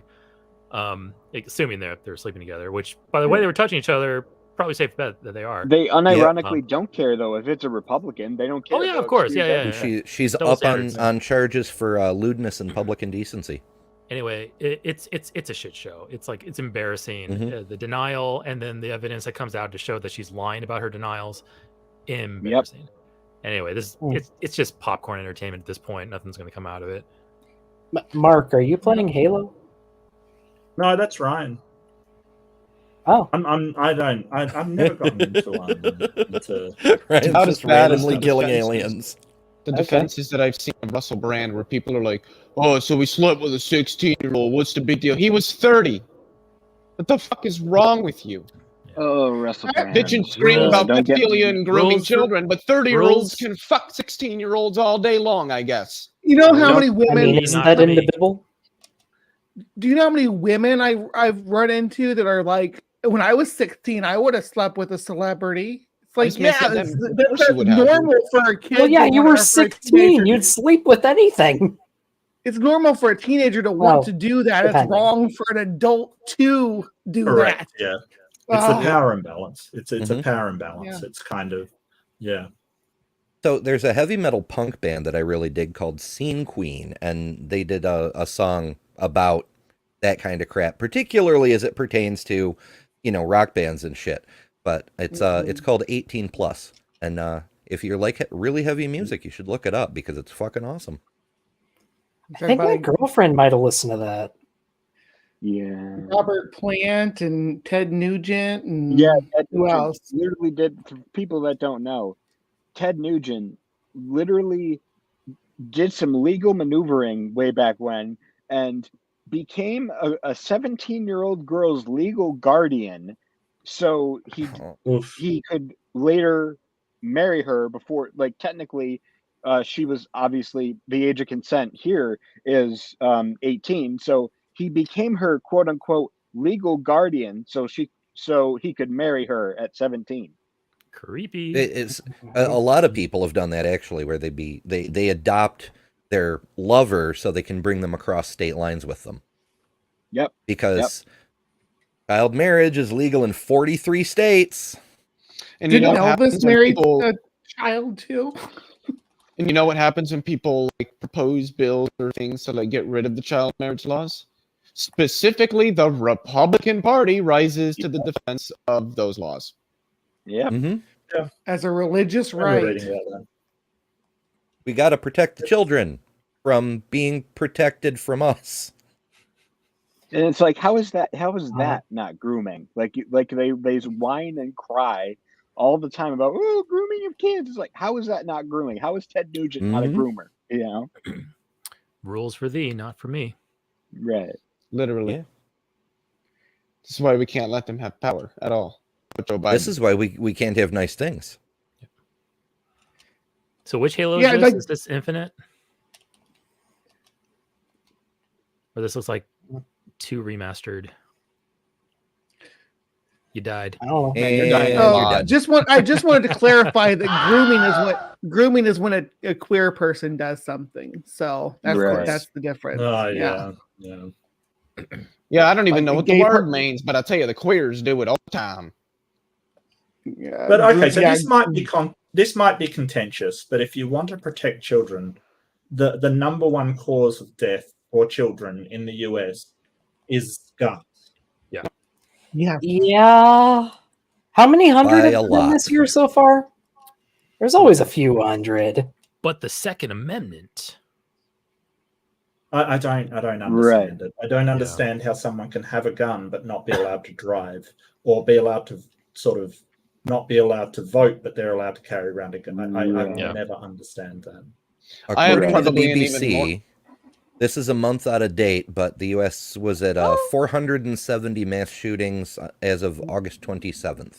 Oh, I've been on mute this whole time. I've been just like yammering here and there. It wasn't me. It wasn't me this time. Don't blame me for that. I did not mute line. That was a self-own from Ryan. You know what? There was at one point where I was like, I fucking stuck the alien with a grenade. I got him. I was like, I'm not going to win this, guys. I can't win it because I got 1 bar of health. I was trying to bring up that whole time you guys were talking about that, the whole Steven Tyler problem. Yes. With, him turned into a cat for a second. Yeah, I mean, I definitely want to like get back to the point you guys were getting into, but you guys kind of missed that because I for years was like, I'm not gonna sing. This is Halo 2, by the way. They remastered it. It looks awesome. Mm-hmm. Anyways, I'm not gonna sing Dream On anymore because screw that guy, because Wait, what did Steven Tyler do? He adopted a 14-year-old who was living in a poverty situation, so he could bring her across state lines. And by adopting her, that was why he could bring her across state lines. This 14-year-old, he had sex with her. He was 27 at the time. And then she got pregnant when she was 16 and he was 29. And she forced him to have, he forced her to have an abortion because he was living the rock star life. And then she became like this super, evangelical Christian. And she wrote a whole documentary about her. Her name's Aisha. Which is my wife's middle name, which is why I'll never forget it. Anyways, I won't get into that. But she wrote a whole memoir about how it like turned her into like, evangelical Christian and all this. And he talks about how like it was the worst mistake he ever made. And he's super pro-life now and all this crazy stuff. Like, anyway, it really like, it chafed me, but at the same time, like I kind of took a different approach to music because I had some friends that were like, oh, you can't sing Led Zeppelin, because I like singing Led Zeppelin because Jimmy Page has also been, convicted of, these crimes and whatnot. And I eventually I got to the point that I'm like, man, all these people are kind of shit. David Bowie has allegations, love him, but what happened? Freddie Mercury, know about another one? Love him. Don't idolize people. Enjoy their work, but they're just people. Right. Yeah. Another one that I found out about like 3 weeks ago that he was kind of a sex pest. Richard Feynman. Oh. I mean, I'm old. He's a little problematic too. Well, that's where I got into this mentality of I'm going to actually sing as much Led Zeppelin as I can, and I'm going to kick the shit out of it. And I'm going to steal the power that they had, because people are going to come out to my show and they're going to be like, wow, you sang Robert Plant like as good or better than Robert Plant. And I kind of adopted a new mentality of like, no, I will cover their music if somebody wants me to do it, because if I can do it better, potentially I can steal that magic away from these nefarious bastards, essentially, is how I kind of look at it. I mean, like what you can also do is just not look into the people who make music, and then you don't have to worry about it. You said her name was Aisha? Aisha, Well, Lindsay Ellis did something on this regarding the guy that wrote Ender's Game, right? Which was a marvelous book. Yeah, Scott Orsengard. Scott, and he was a nutbag who had some very misogynistic and hateful views, and he was a problem, right? He was really problematic. But I highly recommend the Lindsay Ellis video where she sort of talked about how we can enjoy the material that they've produced and still condemn the person that produced it. And I think it's really important, because some of the things written in our society, like for instance, the US Constitution is an amazing document, the people that wrote it still were slave owners. You know, it's important that we don't just dismiss a work because the person who wrote it was problematic. Yeah. Yeah. Well,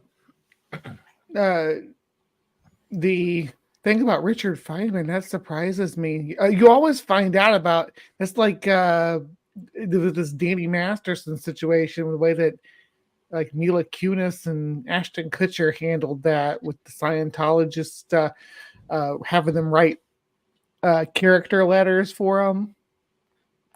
I guess that's a big Hollywood thing, though. Scientology kind of brainwashing people to. Oh, it's awful. Yeah, they got their tentacles in a lot of people.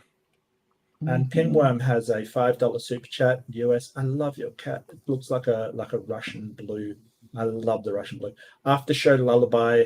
We're drifting off to unconsciousness with the smooth sounds of friends doing friend stuff. Good night. Good night, Pinworm. Always a pleasure. Amazing person, Pinworm. Thank you. There's another one that might surprise some of you, might not. Erwin Schrödinger. He actually fucked like 13 and 14-year-old girls. You know how he justified it? I get to, because I'm a genius. I'm not joking. I'm actually not. I'm unironically, that's how he justified it.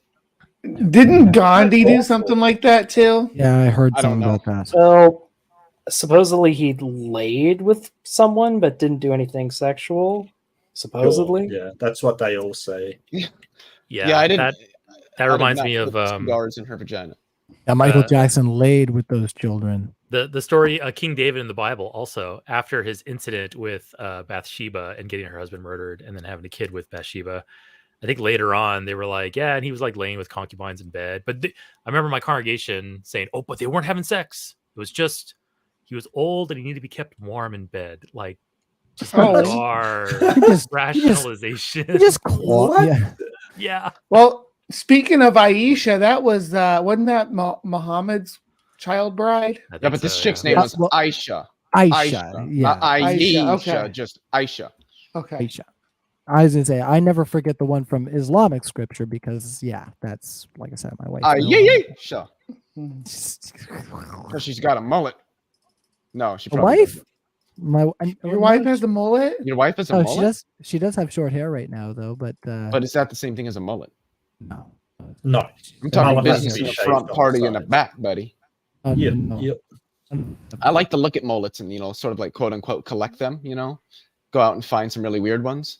And you know what I like doing more than that? Ghetto black lady hairdos. Oh God, I'll tell you, you'll see some fucking crazy shit when it comes to ghetto black girl hairdos. Because you get the ones that got like a bear claw coming off the front here, and it's got like a Nissan spoiler in the back, I don't feel like I can hassle anybody's haircut. I don't feel like I have the right to hassle anyone's haircut. Oh, I was going to say, I've seen. Actually, you have the most right, Mark? I disagree. My You hassle anyone you want on their hairdo because their hairdo is absolutely within their control. So if you want to hassle somebody about their hairdo, go for it because that's their choice. At least they have a hairdo. That's what I'm getting at. Sorry, Mark. No, Mark, you can't. There's nothing there because he doesn't have any hair, but it's still a hairdo because he purposefully shaves it. Oh, I died again. He still has massive sex appeal, and that's all that matters. Well, that's what you get with a bald head. Like that's that big just brain of his. Standard. Look, as long as my wife is cool with it, I don't really care. Well, you have to be cool because there's no heat being generated up there. It's not staying. I'm sorry. I'm just as bad as anybody. I grew up with a bald dad. Yeah, you're I coming have in them locked and ready. What? It's coming in March summer. Yeah, it is actually. It's just about spring. Oh yeah, you're down there in the southern hemisphere, right? So your summer is just starting. Yep. Oh, I'm so sorry. Well, it's just getting into spring at the moment, so yeah, we're about to. Yeah, it's nice. Do we flip over to autumn? Yeah, we're in autumn now over here in the northern hemisphere. Yeah. Well, it is September 21st. It's fucking autumn, and that sucks. Crazy. That sucks bad. I love it. I hate it. I hate summer. all the color goes away. Summer and the can cold air die in a comes fire. and it's gloomy, and summer is great because it's warm and people can be outside and people do things and it's fun and it's warm and there's color in the world and it's great. But when there's this brown and white everywhere all the time and it's cold and there's nobody outside and it's gloomy and your nose is running, it's fucking miserable. And there is only one good thing about it, literally one thing, and that is all the fucking bugs are back in hell where they belong. Hey, bitch! No. I think Leo's got Leave some my strong bugs opinions on alone. Yeah, careful, Leo. You're gonna set off Bree. I am the opposite. I grew up in Las Vegas. Okay, summers were miserable. Like weeks and weeks and weeks of not a single cloud in the sky, 110 degrees weather. Like screw that. Like when I moved up to Washington, I was like, this is the best place ever. Hell no. Yeah, Vegas black and white world and lots of haze. It's aesthetically that is nice, but beautiful. Mark, does it ever actually get like it's- cold where you're at, or does it stay pretty decent all year round? I have never seen snow in my life. Okay. Never seen it. Does it in my does life? it frost? Wild, Has it ever man. frosted? In my life. Yeah, I mean, you see, sort of the worst I've ever seen is you get hail and you get, some covering of sort of dew on the ground that's sort of a bit frosty. Kind of like Mana from Heaven, just a light dusting. I would Mark, like I to gotta say. something. Okay, go ahead. Just on the Aisha point, there's actually a debate among scholars about what Aisha's actual age is. There is no consensus on exactly how old she was, but I get it, we all have our narratives that we like, and that's fine. Well, I mean, I always heard that there was a consensus. It's just Muslim apologists will fight against it. Well, No, I don't scholars, know. I've this heard is a- disagreements as well. I've heard disagreements. This but is all a I can debate say among is, scholars. if it is true, then it's disgusting. But the thing is, And I don't think any scholars put her I will over the condemn age it. of like 12 at the oldest. That's the thing. It's like there might not be a consensus, it's but out between, of like, all of the 9 or ages that are 12 or considered, they're all like bad. There are some scholars that say that she could have been early 20s. I'm not defending the action. I'm just saying that it's a little bit less terrible than, oh, he just like picked some random 9-year-old and or whatever. It's like there's a little bit more complexity than that. Oh, yeah, there's a lot of issues. Quick on the equinox, though. As you know, the autumnal equinox moves around a bit. This year, it's on Saturday the 23rd, so we're not quite there yet. Yeah, I think maybe the real question to ask there is, independent of what the Quran says about Muhammad and Aisha, ask yourself: is it okay to marry I'm forgetting 6 or 9-year-old girl and then consummate that marriage only a few years later? Independent of the Quran, is that okay? And then ask yourself, if the Quran didn't have any mention of this, what would I think about it? Am I only defending it, or do I only think that it's okay because some holy book says so?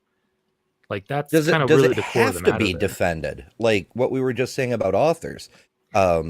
Just because Muhammad did great things doesn't mean every single thing he did has to be great. Right? He can do horrible things. That's my point. That he could be a flawed human. That is a point of view, that he could be a flawed human being and still produce quality whatever writing or what have you. That's the difference between some of the gospels too. I mean, what do we know about the gospel authors at all? Yeah. I mean, we were actually just talking about this. The Prophet Muhammad wrote the Hadith, not the Quran, but it was revealed to the Quran. The Quran was revealed over a period of 20 years, but yeah. We were just talking about this a few minutes ago with, like, I think we were talking about Richard Feynman. Like, hey, some problems around him, but we still regard him as a amazing physicist, and yeah, we still we came look up at with a him lot of with good admiration on integration that. methods and stuff that are still used today. Yeah. I mean, it's just Yeah. like Karl Marx. He didn't really like brown people, but I'm still a Marxist. You can look at somebody and say, hey, I admire this person for this Right. achievement I mean, or accomplishment of I'm theirs, but I decry them for this other thing that they did. Like, you can do right. that. I'm, really influenced by the works of people like Peter Kropotkin and Mikhail Bakunin.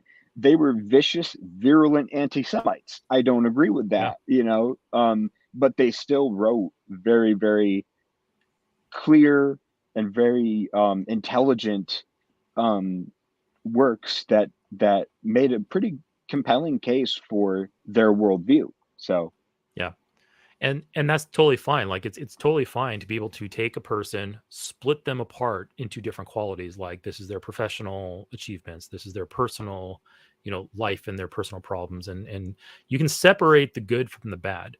I think the main contention comes down to when you are compelled to defend a person, every single action of a person, because they have some type of holy status around them, or they are the author or the writer of a book you highly revere. I'm not saying this is necessarily you, I'm talking about people in general.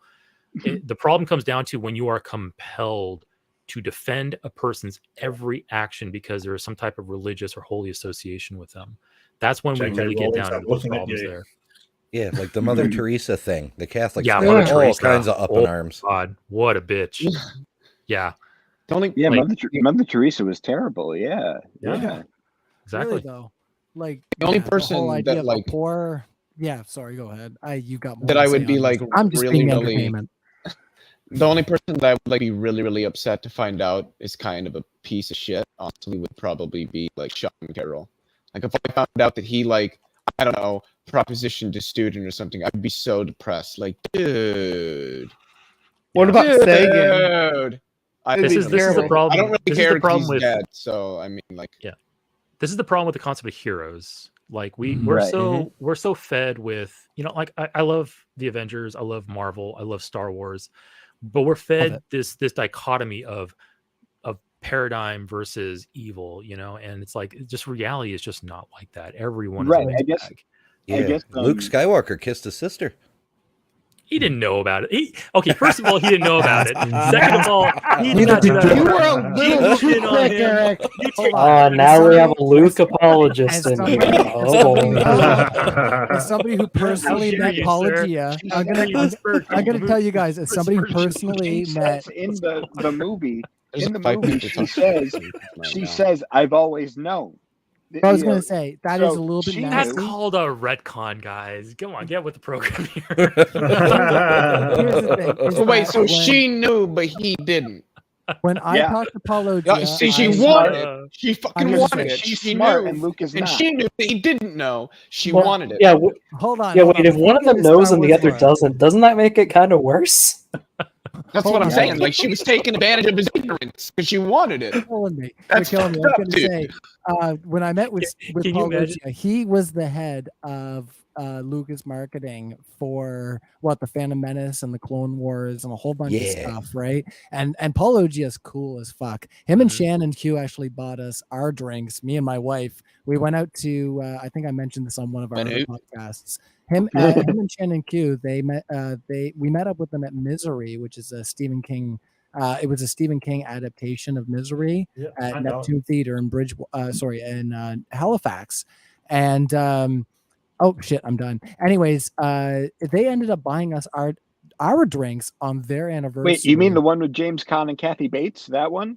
Yeah. The Kathy Bates one. That's a good movie. I fucking love Kathy Bates. She's awesome. It wasn't the movie though. It was an actual live cast of people who were acting it out in a rotating. Oh, I see theater. what you're saying. Anyways, we met them there, and they ended up paying for our drinks, and they were super cool. Anyways, he had asked George Lucas about it. George Lucas didn't know at the time that they were going to be brother and sister. He was making it up as he went.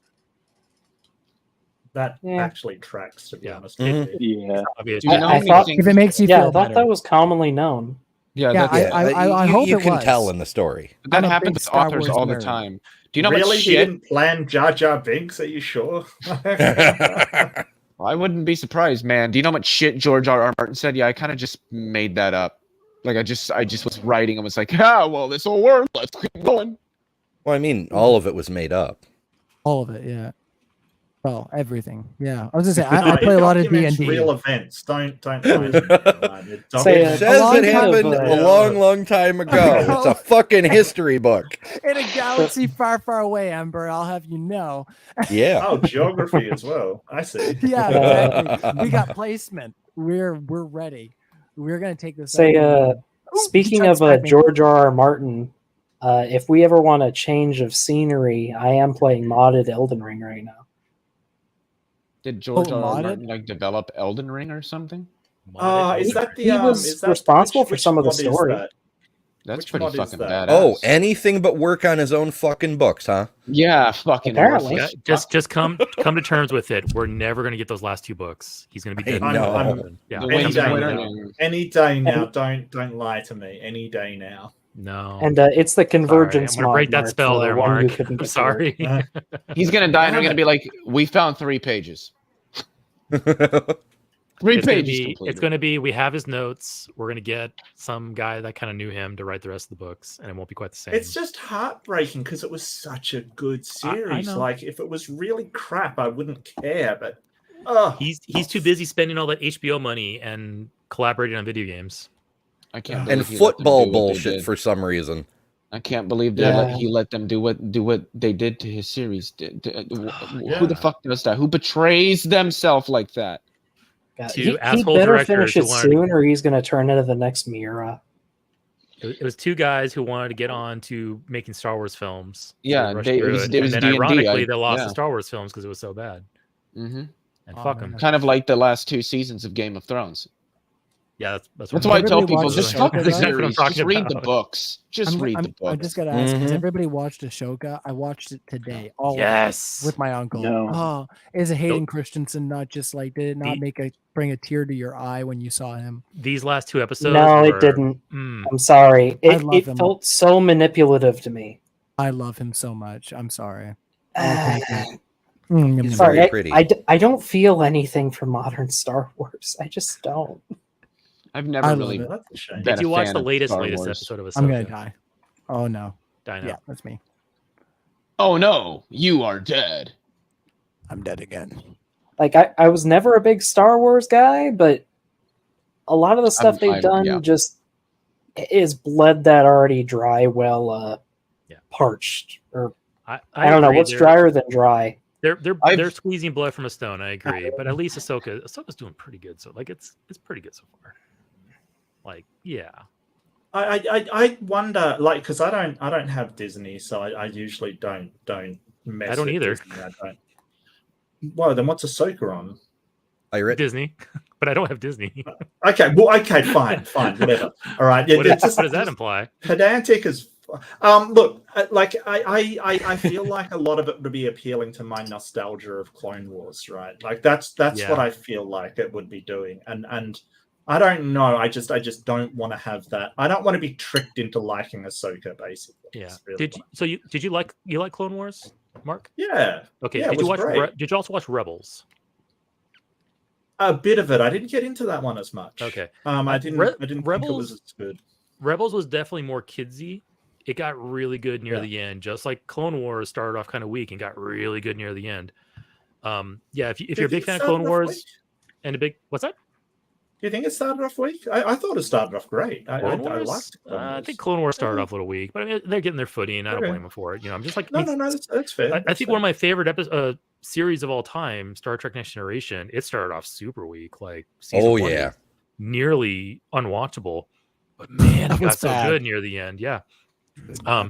If you're a fan of Clone Wars and a fan of Rebels, especially the last season of Rebels, where they got Thrawn in there and they resolved that whole situation, Ahsoka is right up your alley. Ahsoka really feels like Rebels season 5. Like it's that good, yeah. And they are really home running it right now. I hope they can keep it up for the next 2 episodes for the end of the season. Oh man, yeah. I'm gonna take off, people, because it's 10 minutes to midnight and I'm getting tired. All right. Yeah, no worries. Ooh, there's a good song there's a good song that sounds a lot like that. Look at him, fucking overkill. Leo, always a Later, pleasure. Leo. Thank you so Ryan, much left for and partnering right. out during the debate. You're amazing, sir. Amazing. Get good, Ryan. Ryan, buddy. Thanks, buddy. That's my words of advice. Get good. Get good. Wow. Noob. Souls player over here. Get good. Grub. Speaking of Souls, Elden Ring. What was the mod? Because that keeps crashing on me, and I hate it. I think it's the same mod that you suggested I play. Elden Ring Convergence. They just came up with a new version. I don't know what you're doing wrong, man. I'm bad with computers. I got it installed, no problem. Well, no, it's not the installation of stuff. It's CTD, crash desktop, that is killing. Oh, so there is a specific setting you do have to disable. I think they say it in the notes. You have to disable ray tracing. It makes things crash. That might be it. Later, game overlays can be bad. Hey guys, Jordan left. Say goodbye. Bye, Jordan. Bye, Jordan. Take care, mate. Thanks for coming in. Thanks for I've talking. been muted really since appreciate before it. Leo left. Said bye, Leo. I'm so sorry. Yeah, bye, Wat. Take care. But yeah, Jordan, really, thank you for. Yeah, thank you for being here. I it's always rough to go into a room with people that you sort of disagree on fundamental things on. It's always rough. People have told me, "Oh, it's easier than one-on-one." No, it isn't. No, it isn't. Don't even think that way. Yeah. It definitely isn't. Just to reiterate, we're not, Jordan, if you're still listening, we're not here to beat you up. We have genuine questions. We like you raise things during the debate that we're like, wow, we want to follow up on this and get elaboration because you might be onto something. Who knows? We want to talk to you about it. We're definitely not here to like beat you up. Oh, I'm here to beat up. I am here to beat up Ryan though because he's I'm playing Elden being Ring. shown. I didn't realize. Nice. Well, no, I just can't ridicule. support your Melania cosplay. I'm sorry. Guys, we're all playing. Okay, I'm doing a specific build. I'm a Mark's playing. servant of Rot. Her set happens to be good for Rot. Go figure. Here, I can do a non-Melania cosplay. I can be one of the knights. That's also good. There, I'm a clean Rot Knight now. Is that better? I like Elf Lady. What's wrong with Elf Lady? Elf Lady's good. I was gonna say I see my Halo is on the screen right now. Yeah. No, I'll switch it over for all. I've had too many scars from Melania. So Mark is Look, playing Elden Melania Ring. took me a long time to beat. But Mark has PTSD from the boss. Look, Here, I think that's reasonable. I think that's reasonable. It's a very hard boss. You're playing Elden Ring. It's probably the hardest boss in the game. You're playing a windowed mode. You monster. Yeah, that way I can see comments. I only have one desktop. Oh, see, Yeah, now so I can you can't do that. You need a second screen. buy, and I can let you know when I'm about to get to the good part. Anyway, so yeah, this is modded Elden Ring. It comes with a lot of fun spells. Cool. Or actually, let me do a quick thing.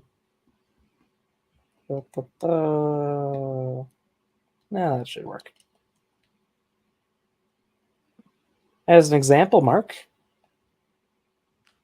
you now have a Rot version of Poison Mist. Okay. Who's been playing Baldur's Gate? My wife has You been can playing inflict enemies with Death Blight, which is fun. Lowers their defenses. Got some armor here that heals me. And, oh wow, still can't use that. Huh. Then there's Old Reliable. Anybody been playing Baldur's Gate 3? I haven't, no. I kind of, I don't know, again, I'm wary of nostalgia. I've played it a bit. I played, actually, D&D. Jimmy Snow, Dr. Ben, and I, we played part of a campaign together. Nice. It's fun. Baldur's Gate, yeah, it looks pretty good. My wife was playing it, and I was like, yeah, that's... Yeah, so many games. So my summer's been like slammed with like personal responsibility and just like a slew of good games that I've played like 5 hours of. Then I have to move on to the next one. Like Tears of the Kingdom. Tears of the Kingdom, Baldur's Gate 3, Starfield. Armored Core 6. Yeah, it's just too much adulting's getting in the way. I feel that. Someday I'll play Starfield. That's like the game I fucking dreamed of when I was 8 years old. Yeah. It's good so far. Well, I know Bethesda, and Bethesda, you wait a couple of months for the kinks to be sorted out, and that's what I'm going to do personally. And then I don't blame anybody for getting it like early. It's a fairly solid game. I've only had one crash. Wow, really? Yeah, Huh. I haven't seen any like immersion breaking bugs yet. Yeah, not yet. I'm still in the first city. Hey, that's pretty good. Yeah, it is Skyrim in space. An atheist. Well, I mean, I was a big fan of Skyrim. Yeah, Skyrim was Skyrim's awesome. Skyrim's still great. Who isn't? I used to be an adventurer like you. Till I I took an arrow to the knee. Laser. I love you, Amber, buddy. That's so good. Look, if it would be hilarious if they put a sweet roll or something in it. That would just make. Well, I'm sure there's all kinds of like little references laying everywhere. Oh, for sure. I'll let you know when I get to the iconic part where we're going to deliver the Covenant back there. Bomb. We have the most ridiculous scene in all of Halo where we fly into space with the Covenant's bomb. Great. Oh yeah, I remember that. It's so good though. I played Halo 1, 2, and 3 on the original Xbox. Oh man. I'm playing the remastered Halo 2. Yeah. They remade it in 2014. Yeah. They made it with care. Well, maybe you saw the cutscene at the beginning. Yeah. Oh. I watched YouTube video of the entire remastered, like all the cutscenes remastered like together in a movie. And yeah, it looks phenomenal. Yeah. Especially the what was it, the Overmind, the Scourge? Oh, the Gravemind. Yeah. Oh man, it looked really good. Especially when it's talking, its mouth. Like it reminded me of like Little Shop of Horrors, how good it was. Yeah, hey guys, I'm gonna drop out to the side chat. It's been fun hanging out with you though. Hi Bree. Hi Bree. It was so good to see you. I do. Thank you so much for coming in. Later, Bree. Nice to hang out. We need to get a theist in here. I want to have a conversation. Yeah. I saw one in the private chat. 29 people in the back chat. into the 29 people in the chat. There's got to be one theist here who wants to just have a friendly conversation. Just want to ask a few questions. Well, I'm good. I had a great debate earlier, so I'm fine. Yeah, I mean, you're all debated up. Yeah. Theists are more than welcome, though. Like, Manuel's still kicking around. I was so part of the reason why I've been busy this summer is I have a rental cottage on the edge of my property. It's like 900 square feet that I've been like doing just a complete remodel of, like down to the studs, redoing everything. So today I was installing the shower and I was listening to the debate on my headphones while I was working. Yeah, that's why I wanted to come over here after the after party, like get a slice of it. Oh, God's slave is back. God's back. My prayer has been answered. Thanks, Emmanuel. I have a question for the atheist. Sure. What is your selling pitch? What's my selling pitch? I'm a theist. You're an atheist. Or agnostic. I don't know what you are. We don't really make pitches, but if I were to I'll make put a it pitch together into a ball, I'd say, why believe something if you don't have a good reason to believe it? Right. Yeah. What if the person says I have a good reason to believe it? Give me a good reason. Yeah, I would ask what that good reason is. Okay, so when you say that one thing is rational or one thing is good reason, don't you think that's kind of like a subjective scale and not an objective scale? A good reason, yeah, that's subjective. Like, what's a good reason to you? But a rational reason, that's objective, because either it follows as a rational conclusion or it doesn't, and then it's irrational. Right. So, like, for example, it really comes down to your subjective goals. Like, let's say you have two reasons to believe something. One is it makes me feel good, and the other one is it most closely aligns with reality. Those are subjectively chosen goals, which we can objectively evaluate. So, what if it's like a fire insurance reason? What would I call it? So what if you believe in the thought, like maybe okay, if I'm a theist and I believe in God and I die, and according to your worldview there's nothing out there, Right. But like in the Pascal's wager argument, there's this idea of like you just have like a lot of things to lose when you don't actually believe in a specific deity. Right. So when you actually see the consequence on my side is so much more stronger than what is on your side. That's why I like to listen to atheists, because they're saying that there's nothing that you are losing as a theist. Right. Well, I'm not a big fan of Pascal's wager because there's multiple gods on offer. It's not like a 50-50 thing. Like, if you choose the wrong god, then you're just going to piss the real god off. And how can you tell which one it is? Since they all make the same claims and they all have identical evidence. Yeah. Or even a gauge to determine whether, especially since we got into the idea of whether this god has a mind, does he even have the ability to know what it means to be pissed off? Yeah. And right? Blaise, like, it's kind of silly. Blaise Pascal started off with the assumption that it was either the Christian God or no God. And that's a false dichotomy of possibilities. The Christian God is one of many thousands or maybe even infinite gods that could possibly exist. For instance, let's say there is a God, and this God, above all else, values intellectual honesty. And so if you doubt and you're an atheist, but you're an atheist for good reasons, he will bless you and send you to heaven. But if you're credulous and you believe for bad reasons, out of fear of punishment, fear of hell, for bad logic, he sends those people to hell. That's a possible God that could exist.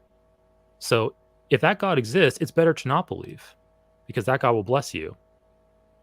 So Pascal's wager starts with the assumption that it's the Christian God or no God, and that's a faulty assumption. You can't start from there. You have to start further back between what are all possible gods, what are all their possible motivations, and what's the possible risk if I ignore that God's existence.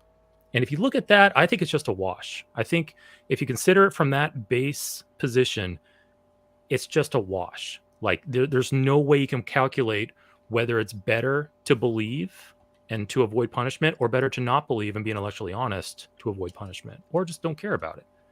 So that's kind of my response to that. If you can demonstrate to me, or rather, if you can not even demonstrate to me that the Christian God exists, but that the Christian God is the only possibility, then we can maybe start talking about Pascal's wager. But until then, it's like I said, it's just a wash to me. I see no benefit of one way or the other. But is there a harm of believing though? Like, I think so. that, Yes. Like what? So I was a Jehovah's Witness growing up. I was a Jehovah's Witness for the first 27 years of my life. Okay, Christianity. It's terrible. Yeah, but you do understand that some of your experience doesn't actually apply. Well, no, you to asked a me different Christian group. Sure, yeah, everyone's experiences are different. But you asked me, what's the harm in believing? And as an ex-Jehovah's Witness, I can give you multiple examples of harm that I went through for believing. And through them myself too. Like, yeah. Continue on. There is harm for believing, mm-hmm. And not even direct harm. Just the harm from. I think that your worldview and the way you come to your conclusions about what's true and what's false, that has a big impact on your ability to function in reality. Because if you have a habit of coming to conclusions through bad reasons, you're going to make worse decisions. You're going to make decisions that don't necessarily promote your prosperity or your flourishing or even your survival in some cases. Like, for instance, as a Jehovah's Witness, I thought Armageddon was going to occur any day now. Like, as a Jehovah's Witness, Armageddon was imminent. Like, literally, it could happen right now. It could happen tomorrow. So why plan for the future? Why plan for retirement? Why buy a house? Why have kids? Those were all direct consequences of that belief, and they were all directly causing me harm. And there's other Christians that will have similar situations. Hey, don't date that boy. He doesn't align with our form of Christianity, when that boy may be a really good match for that other kid. Don't take that job because I don't know, that job is with the Pokemon company and they make demonic, terrible monsters, and it's all demon possessed and stuff like that. Like, my wife couldn't read Harry Potter. Yeah, don't read Harry Potter. Yeah. Like there's all kinds of directly negative things that can occur from having a belief, especially a belief that is not And And I'll supported just by add, rational evidence. I'll just Anyway. add with Pascal's wager, the assumption is made that there's no loss to believing in God. There's nothing that you sacrifice. But I would actually argue that you sacrifice your integrity or your intellectual integrity. So maybe that's not important to you, and it is true that you're not losing anything by believing in a God. But if that is something that is valuable to you, then you are sacrificing something valuable to believe in God. I mean, yeah, you can also just, like Eric said, you can give up opportunities and stuff that, would make you enjoy life for nothing, basically. And once you deliberately disable your critical thinking, it can render you vulnerable to other stuff. I've known a whole bunch of theists who wound up buying into essential oils and other kinds of new age woo. Oh yeah, that because they weren't allowing themselves to think critically about things. Also, there's potential dangers from, various dogmas. Like at various times, the Jehovah's Witnesses have prohibited blood transfusions. Yep. So you can literally lose your literal life out of fear of losing your spiritual life. I mean, also just see Trump's evangelical cult and how much they worsened the pandemic in the U.S. Yeah, and that kind of thing, that goes to show how, granted, those are we extremists. might draw away from that topic, yeah, you're gonna get yourself we don't want to demonetize Mark. Suffice to say, we can come with all kinds of hypothetical and even concrete examples of the negative effects of belief. So that's So everybody can, even the believers. Yeah, it's like people that own guns. They all know somebody at the gun range that they wish didn't have a gun. Yeah. And on top of that, too, I think also maybe there's kind of the more higher level refutation of Pascal's wager is that people can't force their own beliefs. You either believe something or you don't. And you can't flip that switch back and forth. I disagree, but I disagree because first of all, could you be an atheist right now? Yeah, could you turn off your belief in a God right now? Right now, we're saying. So yeah, right now. Just flip that switch. Well, I guess we should ask him the main question, which is: do you believe that beliefs are a choice? Yeah, that's a good question. I don't believe in free will, so there's no. We're not autonomous over our own self. Right. So we are being manipulated or dictated by outside forces. So the reason that you are atheist and the reason that I'm a theist is not because of how we have interacted in the past. It's more of like God has predestined his elect. Oh yeah, Calvinism. Yeah. Oh yeah, that's right. But like, I just want to ask you one question of the things that you said. So one of my friends told me that he I don't want to he had a struggle, right? He is attracted to females and males at the same time. Bisexual. So what happened was, instead of leaving his entire fundamental theism, he went to a progressive church.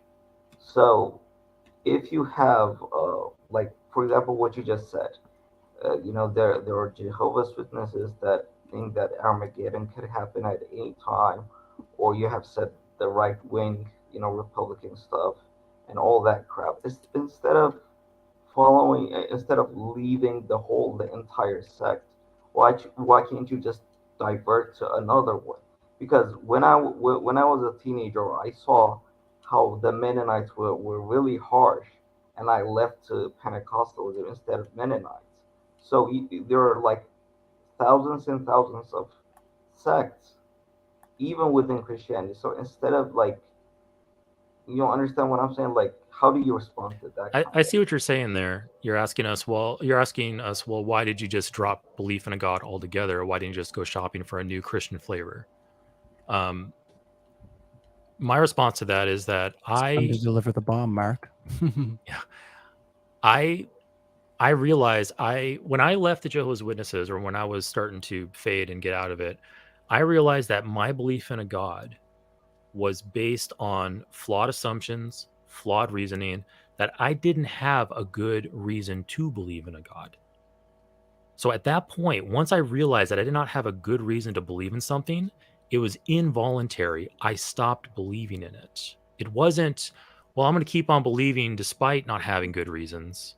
My brain wouldn't allow that. My brain said, you don't have good reasons, therefore you're not going to believe anymore. That's it. I'm a doxastic involuntarist. I don't, and also a determinist. I don't think that we have control over our beliefs like that.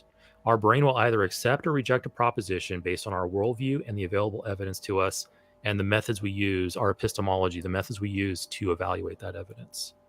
And so my brain state at that time, realizing I didn't have a good reason, stopped believing. And I do not think that was a voluntary action.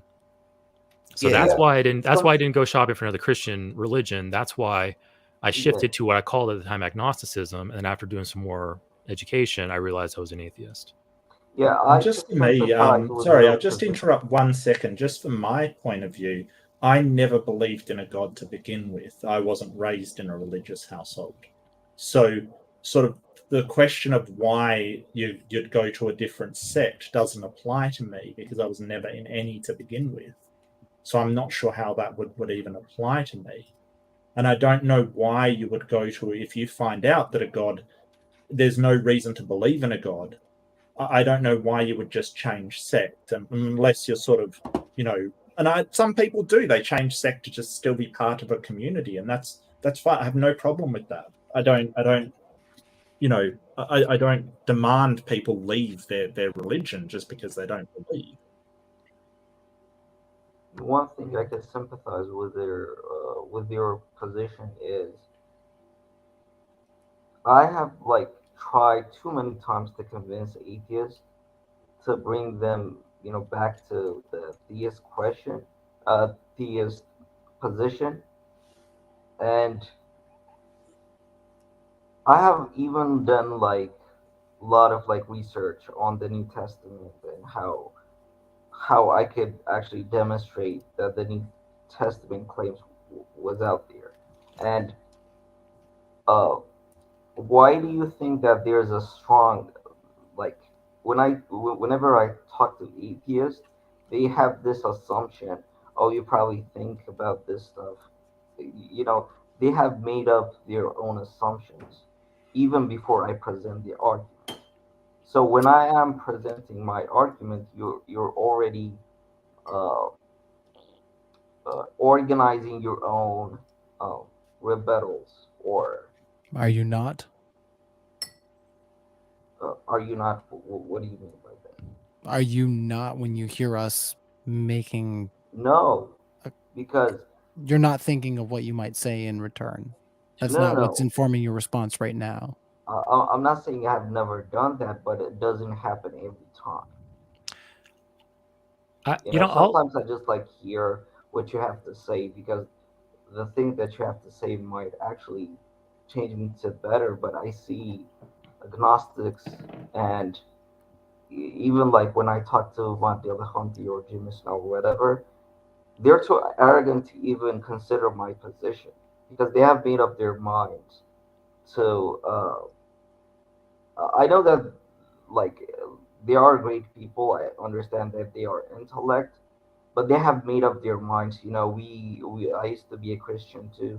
Even when I talk to several atheists like Aaron Ra, or what was his name? I forgot. But you get my point, right?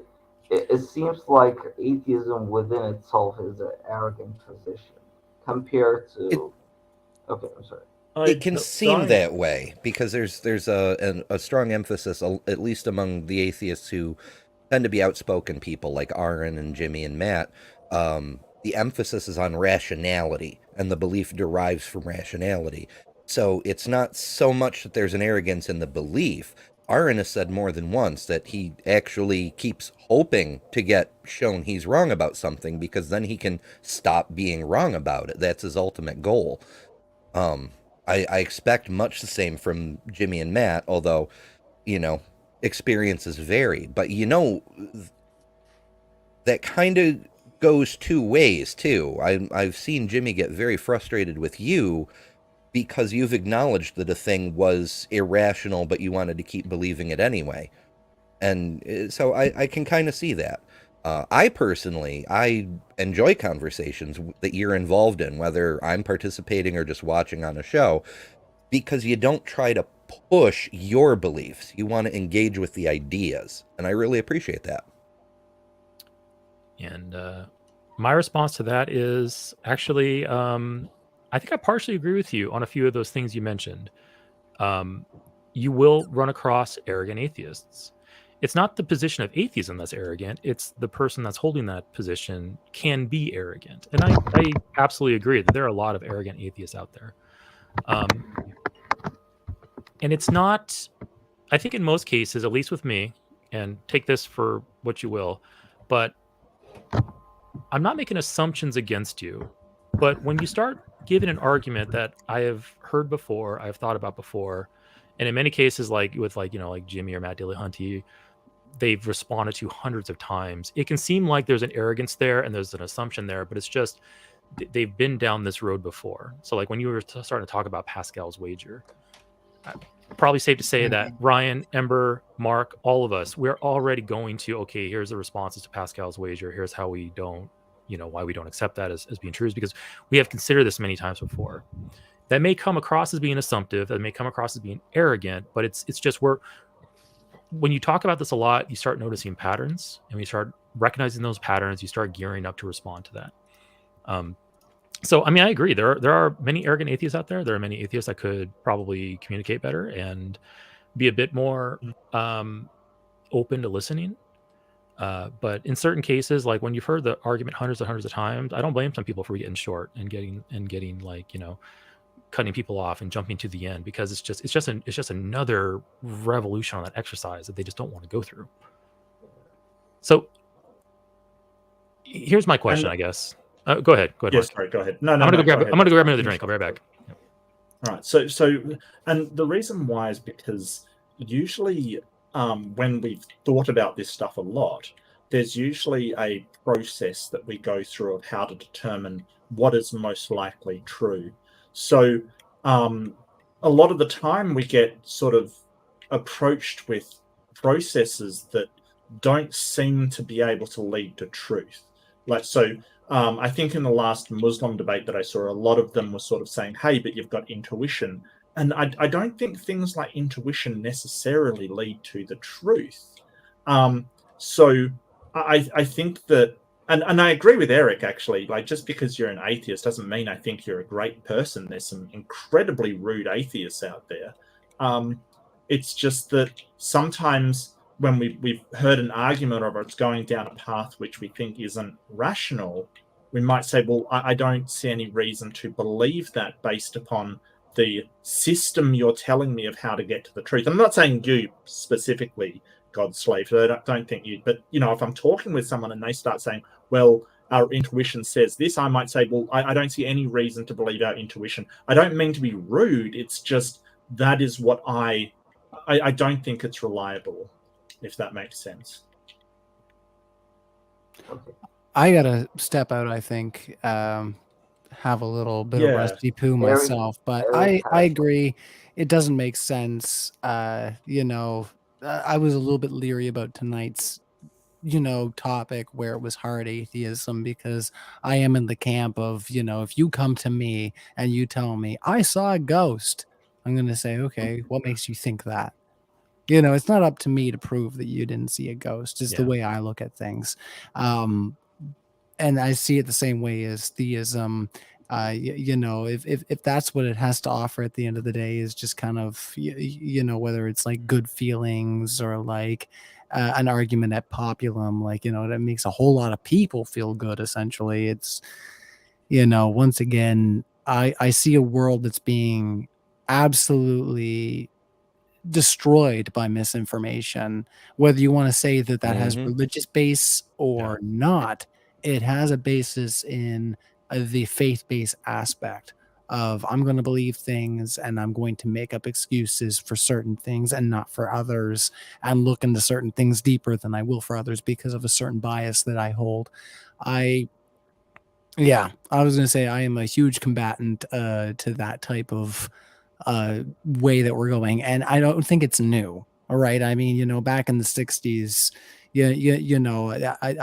I listened to Jimi Hendrix, so I mean, I know of problems that have been persisting since before the internet. I mean, on the day of 9/11, there were conspiracies, right? Like, the internet is not the sole proprietor of this, but maybe we can use it to create a solution.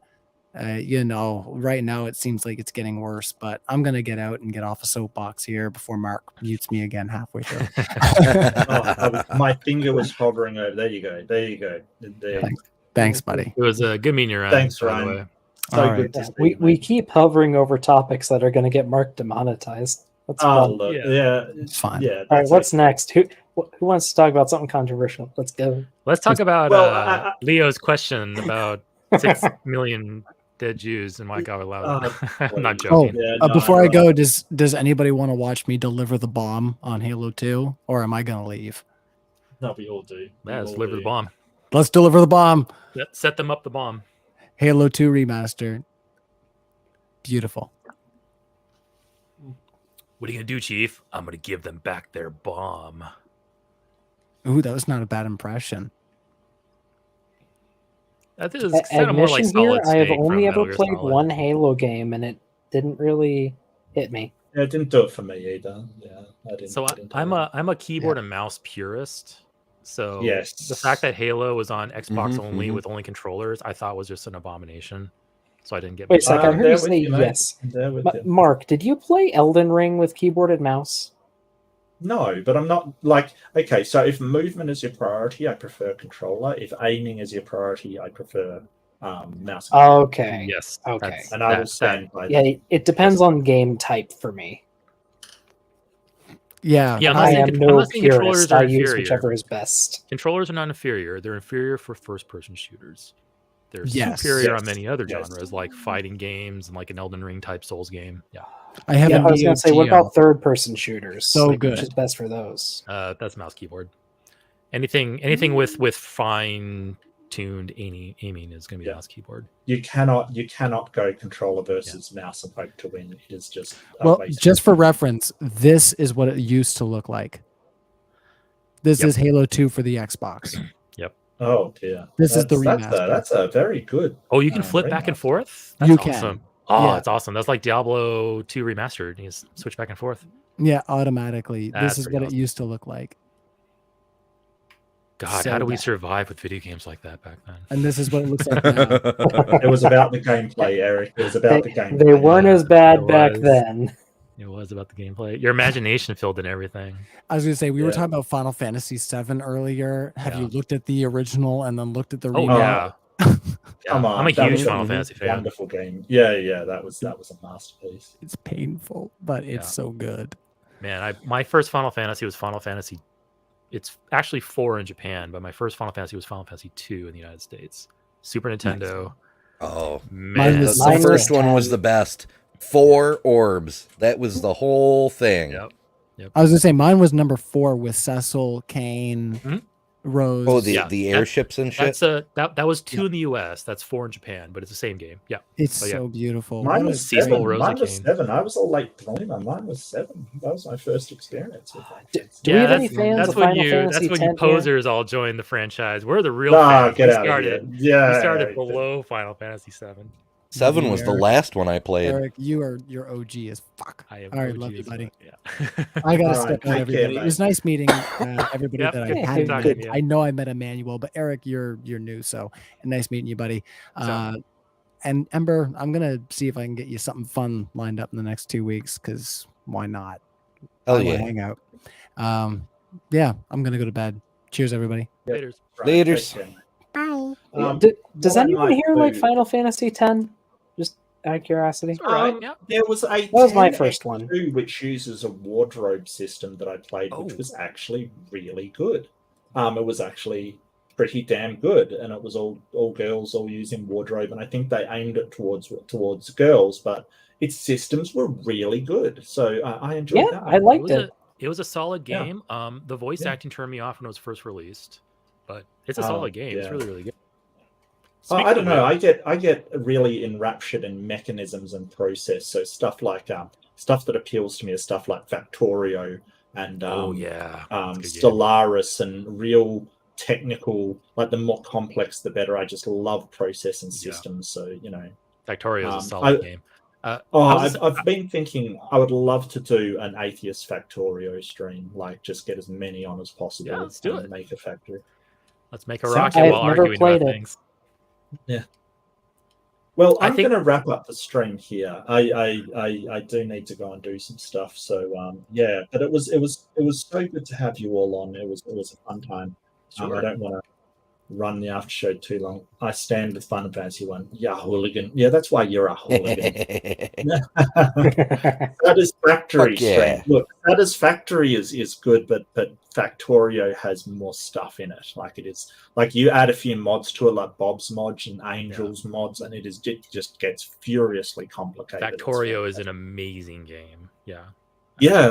Actually, there's a few that I think are amazing games. If you ever want to see an amazing game, look up the Steam reviews for something called RimWorld, and you will see something. It's a really good game. Amazing. I've heard of the book. So RimWorld has like something like 146,000 reviews on Steam, and 98% of them are positive. That's pretty good. That's pretty good. I'm really sorry, Coffee. I'm wrapping up, so I do apologize, mate. I want to thank everybody for coming. Oh, do you want to transfer over to your stream? I was about to say I'll start a stream over my channel, or unless Ember, are you up for one? Like, I'm on the fence, but you know what? I just released a video today. If you want to do one, go for it. I hate overshadowing my own videos with a stream. If I start a stream right now, Mark, are you able to do a raid on my stream to dump everybody in there? Yeah. If you've got it open, if you can I'll open take it care up of it right now. Yeah. Okay, cool. I will get a couple minutes going, and it'll be neat. If I can work out. Yeah, and Emmanuel, if you're interested in talking more, you're more than welcome to hang out over there. It'll be friendly and cordial. I'm not gonna like gang up on you or anything like that. We're the nicest non-believers around. We are. Well, y'all So what's this current stream called? This is the where'd it go? Aftershow. This will be I don't know what I call it. Okay, so Aftershow : the case for atheism in quotation. Well, this is gonna be the Aftershow. Yep. Yeah, I'm sorry, Erica. I'd love to, join you, but I've got to do some stuff. No worries, dude. Just gonna pick up whoever wants to keep on going after this, as I'm pretty awake right now, so I want to talk more. I'm really on the fence. I am close to crashing. It's no pressure. No It's pressure okay. at all. You got to blame your bad playing of Elder Scrolls or something. So. Yep. Sorry, what about Elder Scrolls? What? Actually, that was pretty cool to watch. Yeah. Elden Ring. Right. Yeah. So what I'm going to do is I'm just being an ass. I'm sorry. Mm-hmm. All right, I'm starting this right now. I'm sorry. Aftershow. Sure you are. Speaking of links in the chat, you should link your gaming channel, Mark, before you bounce. Oh yeah. So my gaming channel that I'm just doing a weekly thing. Is Beast of the Mark. It's a pun, you see. It's a pun. I know the pun you're going muted, for, Eric. But I just thought Beast of Lamarck. You're still muted, Eric. I know, Ember. I'm talking on my other stream right now. Just ignore me. I'm gonna just. Oh, okay. I'm gonna doing the two stream at once. I'm doing two streams at once, guys. So I see how it is. Anyway, I'm gonna dump my link here in a second. But I will be very animated and me talking. Just ignore me. Yes. Okay. Okay, and I'll try to redirect now. No live or upcoming content. Have you turned it on? Are you messing with me? Oh. It should. Well, let me double check it, man.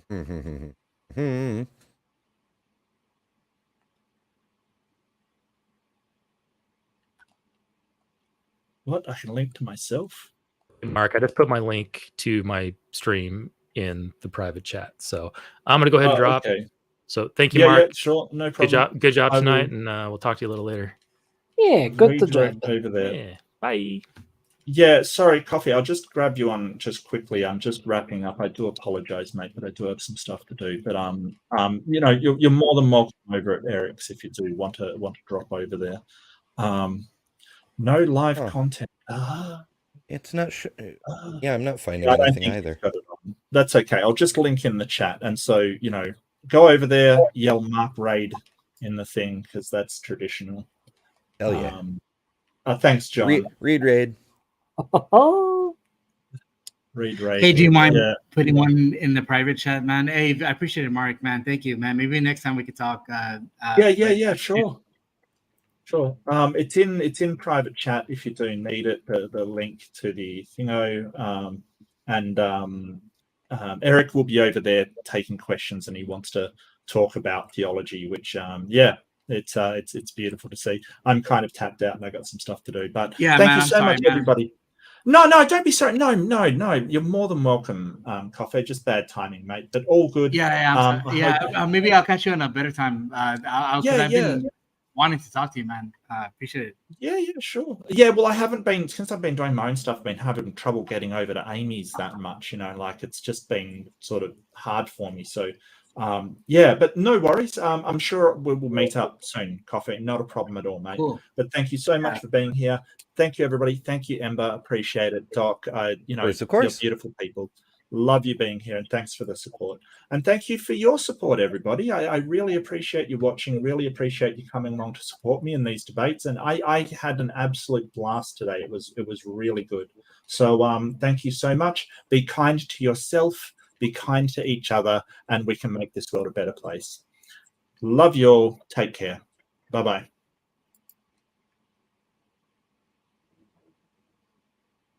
That was awesome, wow. Man. Thank you. He just dipped right out. All right. I'm going to pop over to Eric's. Yeah. See you guys later. I think it's still live.